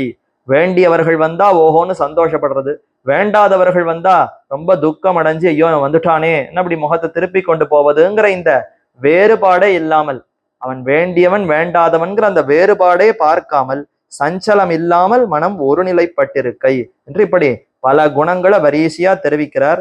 இந்த மாதிரியான குணங்களை வளர்த்து கொண்டால் அதுதான் ஆத்ம ஞானத்தை நன்றாக நமக்கு கொடுக்கும். ஏதத் ஞானமிதி புரோக்தம் அஜ்ஞானம் யததோ அந்யதா. இந்த மாதிரியான குணங்களை நன்கு வளர்த்து கொண்டால் ஆத்ம ஞானத்திற்கு இதுதான் சாதனம். இந்த குணங்களை தவிர மற்றவைகள் நம்ம இடத்துல இருக்கிறதுன்னு சொன்னால் அப்ப ஆத்ம ஞானம் வராது.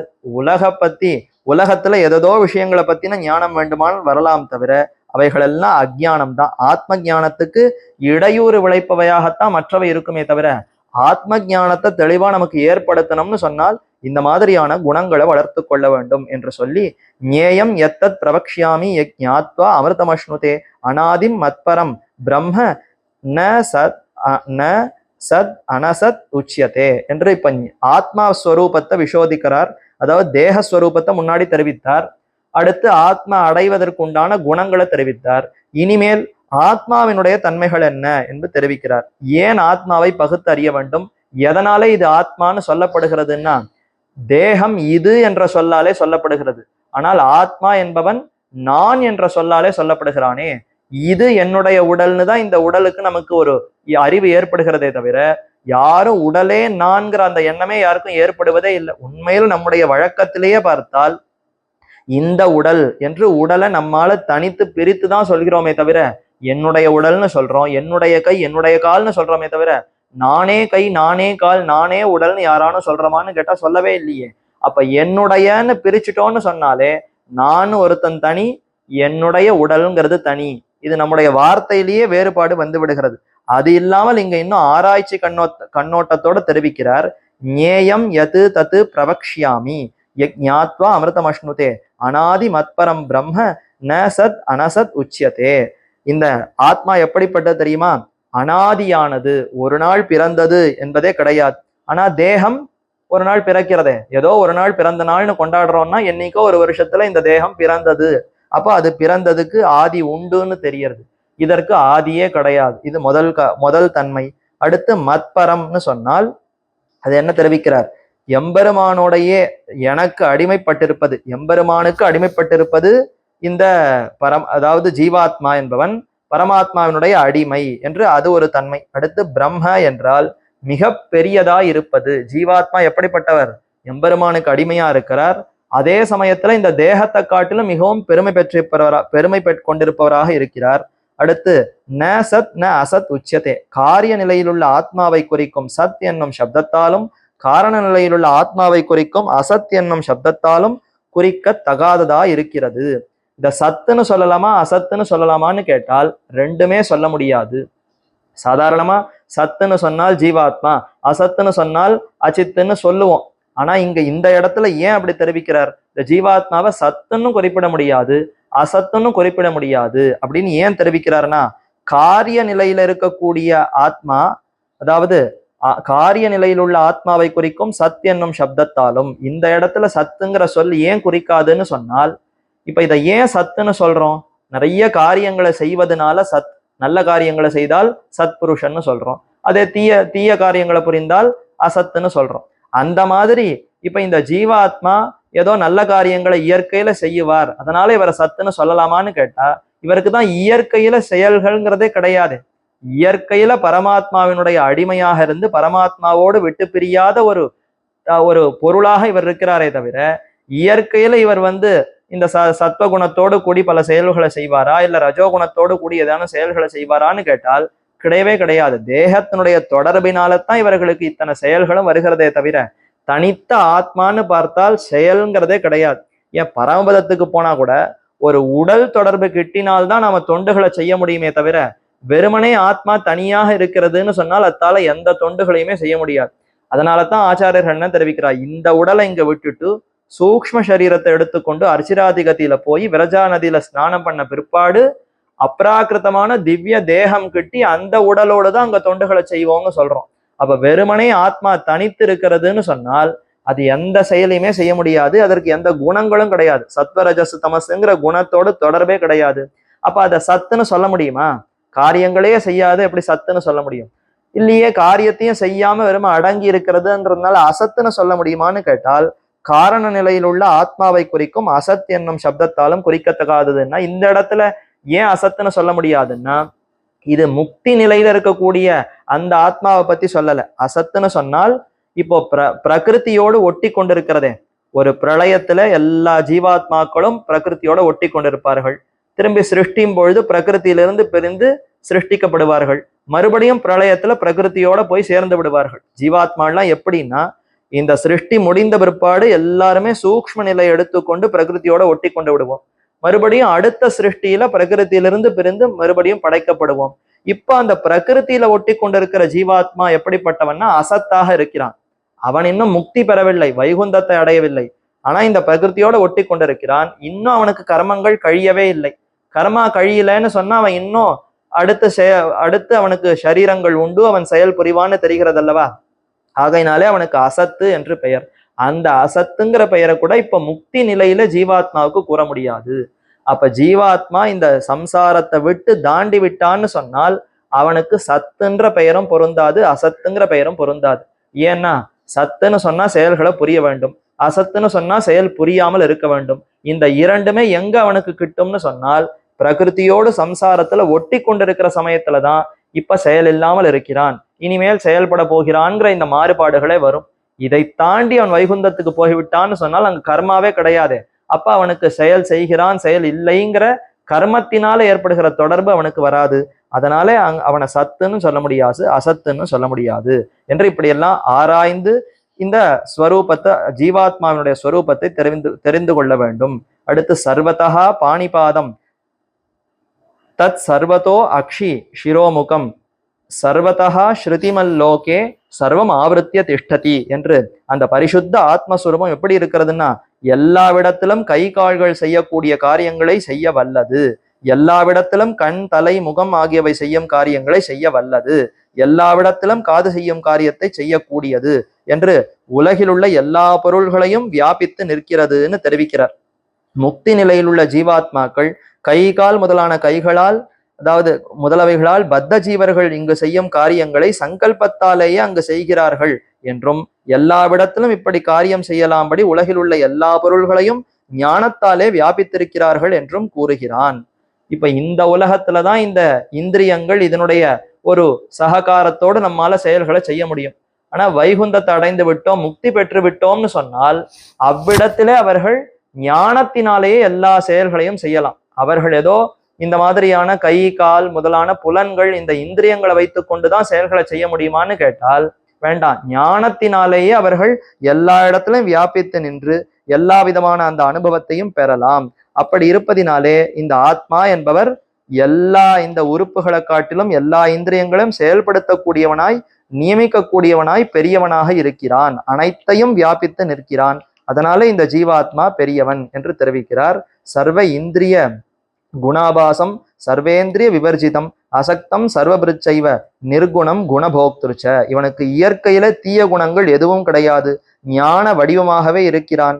எல்லா இந்திரியங்கள் செயல்களாலே விஷயங்களை அறியவல்லது, எல்லா இந்திரியங்களின் செயல்களாலே விஷயங்களை அறியவல்லது, இயல்பான நிலையில் எல்லா இந்திரியங்களும் இல்லாமலே அனைத்தையும் அறியவல்லது, தேவர்கள் முதலான தேகங்களில் தொடர்பற்றது, தேவர் முதலான எல்லா தேகங்களையும் தரிக்க வல்லதாகவே இருப்பது, இயற்கையில் சத்துவம் முதலான குணங்கள் அற்றது, சத்துவம் முதலான குணங்கள் அனுபவிக்க வல்லதா இருப்பது என்று இப்படி இயற்கையில பார்த்தால் எந்த உடலோடும் தொடர்பில்லாமல் எந்த குணங்களோடும் தொடர்பில்லாமல் அதே சமயத்துல ஞானத்தினாலேயே அனைத்து ஆனந்தத்திலையும் அனைத்தையும் அனுபவிக்க கூடியதா இந்த ஜீவாத்மா இருக்கிறதுனாலே ஜீவாத்மாவுக்கு அவ்வளவு பெருமை இருக்குன்னு சொல்லி ஜீவாத்ம ஸ்வரூபத்தை நன்கு விளக்கமாக தெரிவிக்கிறார். இப்படி சொல்லி கொண்டு போய் இறுதியிலே அந்த ஜீவாத்ம தத்துவத்தினுடைய அந்த பெருமை அதை தெரிவிக்கிறார். பிரகிருதிம் புருஷம் செய்வ வித்ய அனாதி உபாவபி விகாராம்ஷ குணாம்சைவ வித்தி பிரகிருதி சம்பவான். சரி, அப்படி இந்த ஜீவாத்மாவுக்கு இந்த பந்தம் ஏன் ஏற்பட்டதுன்னா அதைத்தான் இதுல தெரிவிக்கிறார். பிரகிருதிம் புருஷம் செய்வ வித்தி அனாதி உபாவபி. பிரகிருத்தியோ புருஷனோ இரண்டுமே அனாதியானவர்கள்.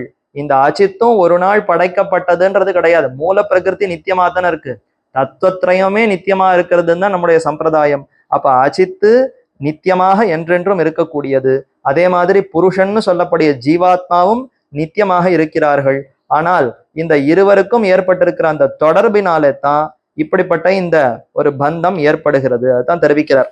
இச்சை துவேஷம் முதலான விகாரங்களும் மோட்சத்திற்கு காரணமான அமானித்துவம் முதலான குணங்களும் ஆகிய இரண்டையும் பிரகிருதியினால் உண்டாமவையாக அறிவாயாக. இந்த குணங்கள் எல்லாம் பிரகிருத்திலிருந்து உண்டாகிறதுன்னா இந்த உடல், அதாவது இந்த அச்சித்தினால்தான் இந்த குணங்களை வளர்த்து கொள்ள முடியும். வளர்த்து கொண்டால் அதனாலே ஆத்மாவை அறிந்து இந்த சம்சாரத்திலிருந்தே விடுபட முடியும் என்று இதுல தெரிவித்து, காரிய காரண கர்த்திருத்வே ஹேதுஹு பிரகிருதி ருச்சியதே புருஷ சுக துக்கானாம் போக்திருத்வ ஹேது ருச்சியதே. பிரகிருதி எதுக்கு காரணமா இருக்கு, புருஷன் எதற்கு காரணமா இருக்கிறார், ஜீவாத்மா எதற்கு காரணமா இருக்கார், பிரகிருதி எதற்கு காரணமா இருக்குன்னா காரிய காரண கர்த்திருத்வே ஹேதுஹு பிரகிருதி ருச்சியதே. ஷரீரம், இந்த இந்திரியங்கள் இதெல்லாம் செயல் புரியும் விஷயத்தில் பிரகிருதி காரணமாக இருக்கிறது. பிரகிருத்தியிலிருந்து தானே இந்த உடல் எல்லாம் ஏற்பட்டிருக்கு, இந்திரியங்கள் ஏற்பட்டிருக்கு, இவைகள் செயல்படுகிறதுன்னு பார்க்கிறோம். அப்ப பிரகிருதி இந்த உடலுக்கு மற்றவைக்கெல்லாம் காரணமா இருக்கு. அதே போல ஆத்மா எதற்கு காரணமா இருக்கிறார்னா சுக துக்கானாம் போக்திருத்வே, இன்ப துன்பங்களை அனுபவிக்கும் விஷயத்தில் இருப்பிடமா இருந்து கொண்டு காரணமா இருக்கிறான் இந்த ஜீவாத்மா. வெறும் உடலே சுக துக்கத்தை அனுபவிக்க முடியாதே. அப்ப சுக துக்கம் இதெல்லாம் அனுபவிப்பதற்கு காரணமா இருப்பவன் ஜீவாத்மா. ஆனா அதை எங்கிருந்து அனுபவிக்கிறான்னா உடல்ல இருந்து அனுபவிக்கிறான். இந்த உடலுக்கு எது காரணம்னு சொன்னால் அது பிரகிருதி என்று அந்த இரண்டையும் இப்படி வேறுபடுத்தி பிரித்து காட்டுகிறான். புருஷா பிரகிருதிஸ்தோஹி புங்தே பிரகிருதி ஜான் குணான். ஆனால் இந்த புருஷன் என்ன செய்கிறான்னா இந்த பிரகிருத்தியிலே கட்டுண்டவனாய் அதிலாலே கிடைக்கக்கூடிய அந்த இன்ப துன்பங்களையே அனுபவித்து அதிலேயே கிடக்கிறான். இதைத்தான் மதுரகவி ஆழ்வார் கேட்டார். செத்தத்தின் வயிற்றில் சிறியது பிறந்தால் எத்தை தின்னு எங்கே கிடக்கும்னு முதல்ல ஒரு கேள்வி கேட்டு ஆழ்வாரிடத்திலிருந்து பதில பெற வேண்டும். சுவாமி நம்மாழ்வார சேவித்தார் மதுரகவி ஆழ்வார். ஆனா அவர் நம்மாழ்வார்னெல்லாம் இப்ப தெரியாது. ஏதோ ஒரு சின்ன குழவி போலே அந்த புளியமர பொந்திலே ஒரு பெரிய ஒளியோடு பிரகாசத்தோடு இவர் திகழ்கிறாரே, யாரு என்னன்னே தெரியவில்லையே. ஆனா இவர் சிறந்த ஒரு ஞானி ஆச்சாரியர் என்று மட்டும் புரிகிறது.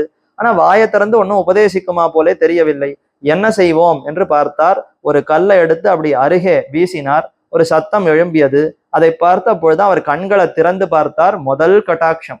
நம்மாழ்வார் கண்களை திறந்து முதல்ல யாரை கட்டாட்சித்தார்னா நேரே மதுரகவி ஆழ்வாரை பார்க்கிறார். இப்ப எப்பேற்பட்ட ஒரு அனுபவம் அவருக்கு ஏற்பட்டிருக்கும். அதை சேவித்த உடனே மிகுந்த ஆனந்தம். கண்களை திறந்து பார்த்து விட்டார். சரி, ஆனா ஒன்னும் பேசவில்லை, ஒன்னும் அருளவில்லை. அவரிடத்துல இருந்து ஏதாவது ஒரு வார்த்தையை பெற வேண்டும், ஒரு கேள்வி கேட்போம்னு சொல்லி செத்தத்தின் வயிற்றில் சிறியது பிறந்தால் எத்தை தின்னு எங்கே கிடக்கும் என்று கேட்டார். அதற்கு அவர் பதில் சொல்றச்ச அத்தை தின்னு அங்கே கிடக்கும்னு தெரிவித்தார். அதற்கு காரணம் என்னன்னா இதோ கண்ணன் பெருமான் இங்க தெரிவிக்கிறாரே, புருஷா பிரகிருதிஸ்தோஹி புங்தே பிரகிருதிஜான் குணான். புங்தே என்றால் அனுபவிக்கிறான் அர்த்தம். எதை? அந்த சரீரத்தினால் உண்டாகும் இன்ப துன்பங்கள் முதலியவற்றை அவன் அனுபவிக்கிறான். அப்போ ஒரு புருஷன் ஒரு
காரணம் சத்வாதி குணங்களினால் உண்டான இன்ப துன்பங்களின் பற்றே ஆகும். சத்வம் ரஜசு தமசுங்கிற அந்த குணங்கள் தூண்டி அதனால இன்ப துன்பங்களை அனுபவிக்க வேண்டும்ங்கிற ஒரு பற்று, இன்பங்களை அனுபவிக்க வேண்டும், துன்பங்களை நீக்கி கொள்ள வேண்டும்ங்கிற இந்த பற்றுதல் ஏற்படுகிறதே. இந்த பற்றுதல்னாலதான் இவனுக்கு மறுபடியும் தொடர்பு ஏற்படுகிறது. இது என்றிலிருந்து தொடங்கின்னு கேட்டால் அது அனாதி காலமா இருக்கு. ஏதோ ஒரு காலத்துல நமக்கு உடலும் ஜீவாத்மாவும் சேர்ந்திருக்கும். அந்த உடல்னால பல காரியங்களை செய்ய அதனால விருப்பு வெறுப்புகள் ஏற்படுகிறது, இன்ப துன்பங்கள் ஏற்படுகிறது, புண்ணிய பாபங்கள் ஏற்படுகிறது. அந்த பிறவி முடிந்த பிற்பாடு மறுபடியும் போய் அந்த இன்ப துன்பங்களுக்கு ஏற்ப சொர்க்கமோ நரகமோ அனுபவிக்கிறோம். மறுபடியும் மீதி இருக்கக்கூடிய கர்மங்கள் அனுபவிப்பதற்கு இன்னொரு பிறவி எடுக்கிறோம்னு சொல்லி இப்படி சுழற்சி முறையில மறுபடியும் இந்த குணங்களோடு நமக்கு இருக்கக்கூடிய தொடர்புனால்தான் மீண்டும் அவன் பிறந்து கொண்டு இதை அனுபவித்துக் கொண்டிருக்கிறான் என்று சங்கம், இந்த குணங்களோடு ஏற்படக்கூடிய தொடர்பு தான் இதற்கு காரணம்னு சொல்லி இப்ப இதிலிருந்து விடுபட வேண்டும். இந்த பற்றுதல், அதாவது இந்த வேறுபாட்டை புரிந்து கொண்டு அதை சரியாக நாம் பற்ற வேண்டும். ஏனம் வேத்தி புருஷம் பிரகிருதிஞ்ச குணைசக சர்வதா வர்த்தமானேபி நச பூயோ அபிஜாயதே நச பூயா அபிஜாயதே. இப்படி யார் ஒருவன் முற்கூறிய இந்த ஜீவனையும் இந்த பிரகிருதியையும் சத்துவம் முதலான குணங்களோடு கூட எவன் உள்ளபடி பகுத்து அறிகிறானோ அவன் சர்வதா வர்த்தமானஹா அப்படி தேவர் மனிதர் முதலான எந்த தேகத்தில் கட்டுண்டிருந்தாலும் அவன் மறுபடியும் பிறவி எடுக்க மாட்டான். அப்ப இந்த ஞானத்தை நம்ம நன்றாக தெரிந்து கொண்டு விட்டோம்னு சொன்னால், இந்த ஜீவாத்மா பிரகிருத்தினால கட்டுப்பட்டு சத்வரஜஸ்தமசுங்கிற அந்த குணங்களால தூண்டப்பட்டுதான் இந்த மாதிரியான தாழ்ந்த காரியங்கள்ல எல்லாம் செய்து ஈடுபடுகிறான். அதெல்லாம் வேண்டாம் என்று எவன் ஒருவன் புரிந்து கொண்டானோ அவன் நிச்சயம் என்ன செய்கிறான்னா, அந்த ஆத்மாவை அடைவதற்கு உண்டான முக்கியமான முயற்சியில ஈடுபட்டு மறுபிறவியே அடைவதில்லையாம். அத்தனை அவன் உறுதி கொண்டவனாய் அதிலே முயல்கிறான் என்று சொல்லி, தியானேன ஆத்மனி பஷ்யந்தி கேச்சித் ஆத்மனா கேச்சித் ஆத்மனா ஆத்மனா கேச்சித் ஆத்மானம் ஆத்மனா அந்நே சாங்கியேன யோகேன கர்மயோகேனச்ச அபரே என்று இதுல தான் கிரமமா காட்டுகிறார். இப்ப அந்த அளவுக்கு ஆத்மாவை குறித்து சிந்தித்தல்ங்கிறது சில பேராலத்தான முடியும். யோகம் கைவந்த சிலர், நன்றாக மனசை பழக்கப்படுத்தி யோகத்தை செய்யக்கூடிய சிலர், அவர்கள் இப்ப அந்த தியான யோகத்தை செய்து ஆத்மனா ஆத்மானம் தமது ஆத்மாவை மனசாலே நன்றாக யோகத்தின் மூலம் காணலாம். ஆனா அந்த அளவுக்கு யோகத்துல செய்வதற்கு மனசு பழக்கம் இல்லாதவர்கள் என்ன பண்ணலாமா, அவர்கள் சாங்கியேன யோகேன ஞான யோகத்தினாலோ அல்லது கர்ம யோகத்தினாலோ இரண்டுத்தினாலையும் செய்யலாம். மனதை யோகத்துக்கு தகுதியுள்ளதாக்கி முற்கூறியபடி ஆத்மாவை காண்கிறார்கள். சரி, அதற்கும் முடியாதவர்கள் ஞானத்தை உள்ளடக்கிய கர்மயோகத்தாலே மனதை யோகத்துக்கு தகுதியுள்ளதாக ஆக்கி முற்கூறியபடி ஆத்மாவை காண்கிறார்கள். 6வது அத்தியாயத்துல யோகாபியாச யோகம்னு பார்த்தோம். ஆத்மாவை குறித்து சிந்தித்தல்ங்கிறதே ஒரு யோகம். அந்த யோகத்தை செய்வதற்கு மனசை பழக்கி பழக்கி அதிலேயே ஈடுபட வேண்டும்னு பார்த்தோமே. அப்படிப்பட்ட அந்த யோகத்தை செய்து ஆத்மாவை காண்பவர்கள் ரொம்ப தலை சிறந்த யோகிகள். அவர்கள் அந்த அளவுக்கு செய்ய முடியவில்லைன்னு சொன்னால் அதற்கு கீழே இருக்கிறவர்கள் என்ன செய்கிறார்கள்னா, சரி ஞான யோகத்தை செய்யலாம், ஆத்மாவை குறித்து இடைவிடாமல் சிந்தித்து அந்த ஞான யோகத்தின் மூலமாக மனசை பழக்கப்படுத்தி ஆத்மாவை அடையலாம்னு முயற்சிக்கிறார்கள்.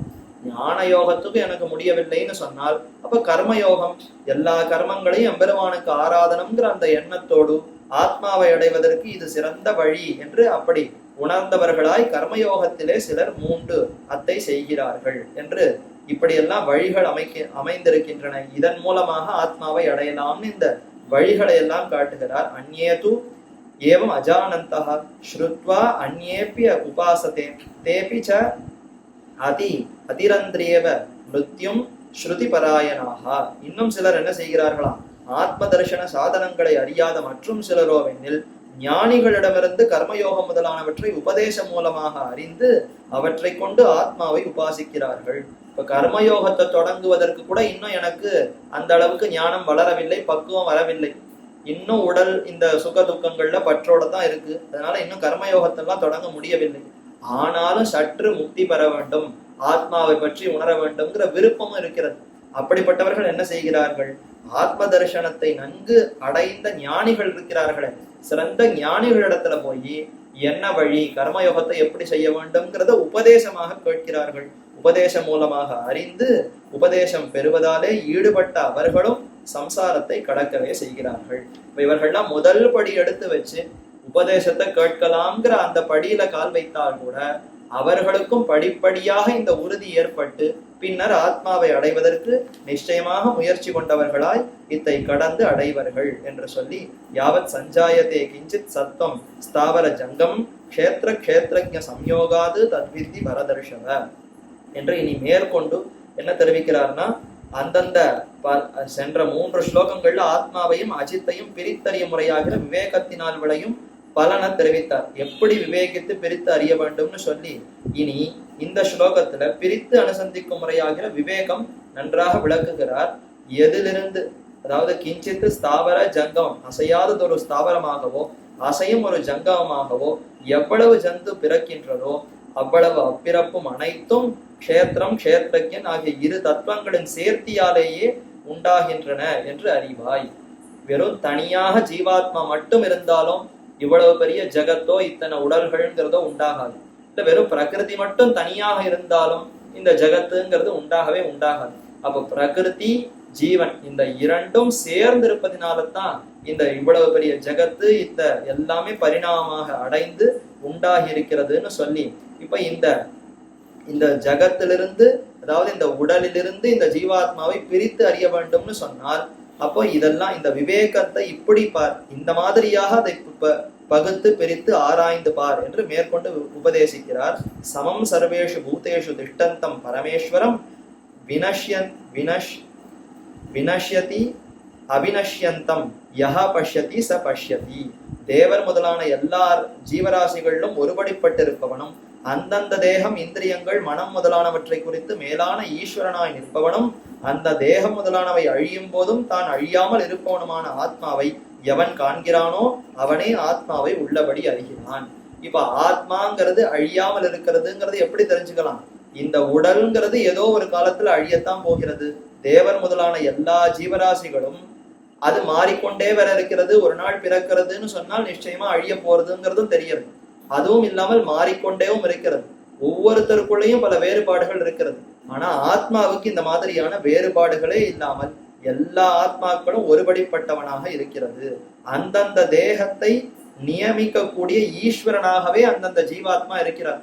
பரமேஸ்வரன் நம்ம எல்லாம் நியமிக்கிறார், சர்வேஸ்வரனான எம்பெருமான். ஆனா இப்ப இங்க பரமேஸ்வரன் இந்த ஸ்லோகத்துல எதை தெரிவிக்கிறார்னா, ஜீவாத்மா, அந்தந்த ஜீவாத்மா அந்தந்த உடலுக்கு ஈஸ்வரன் தானே.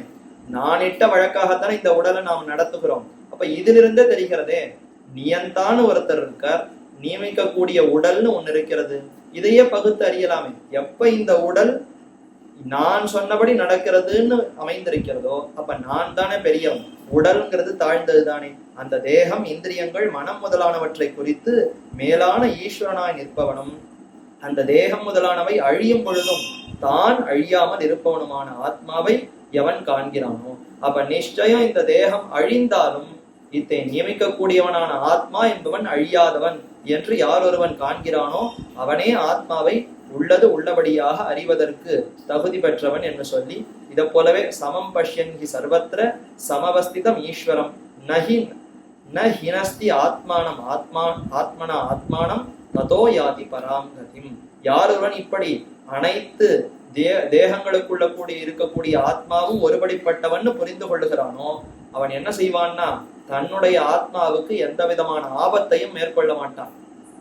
இப்படி அறிபவன் நிச்சயம் இந்த ஆத்மாவுக்கு நல்ல கதியைத்தான் கொண்டு போய் விடுவது, நல்ல கதியைத்தான் சேர்ப்பானே தவிர அவன் தாழ்ந்த கதிக்கு அவன் செல்லவே மாட்டான்.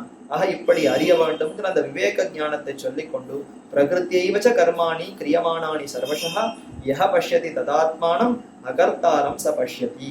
பிரகிருத்தியோடு தொடர்பு இருப்பதினால்தான் இந்த கர்மங்கள் எல்லாம் நான் செய்கிறேனே தவிர இந்த அச்சித்தோடு எனக்கு தொடர்பில்லைன்னு சொன்னால் எந்த கர்மங்களையும் நான் செய்வதில்லை என்று எவனொருவன் தன்னை அகர்த்தாவாக தெரிந்து கொள்ளுகிறானோ அவனே ஆத்மாவை உள்ளபடி அறிகிறான் என்று இப்படியே சொல்லிக்கொண்டு இறுதியில 32 அதுல என்ன தெரிவிக்கிறார்னா, யதா சர்வகதம் சௌக்ஷ்மியாது ஆகாசம் ந உபலிப்யதே சர்வத்திர அவஸ்திதோ தேகே ததாத்மா ந உபலிப்யதே. ஆத்மாவானது தேகம் செய்யும் செயல்களுக்கு இருப்பிடமாவதில்லை. தேகத்தினால்தான் செயல்கள் எல்லாம் ஏற்படுகிறது. ஆத்மா உண்மையா அந்த செயல்லாம் செய்வதில்லைன்னு சொன்னால், ஆனா அப்படி இல்லையே. சத்வாதி குணம் அற்றிருக்கையாலே செயல்களுக்கு இருப்பிடமாவதில்லை என்று கூறியது முன்பே விளக்கப்பட்டது. அடுத்து இங்க என்ன தெரிவிக்கிறார்னா, ஷரீரத்தில் இருந்த போதும் அதன் தன்மைகளோடு ஒட்டுவதில்லை என்று கூறியது பொருத்தமாக தோன்றவில்லையே. இந்த சரீரத்துக்குள்ளேயேதான் ஆத்மா இருக்கார்.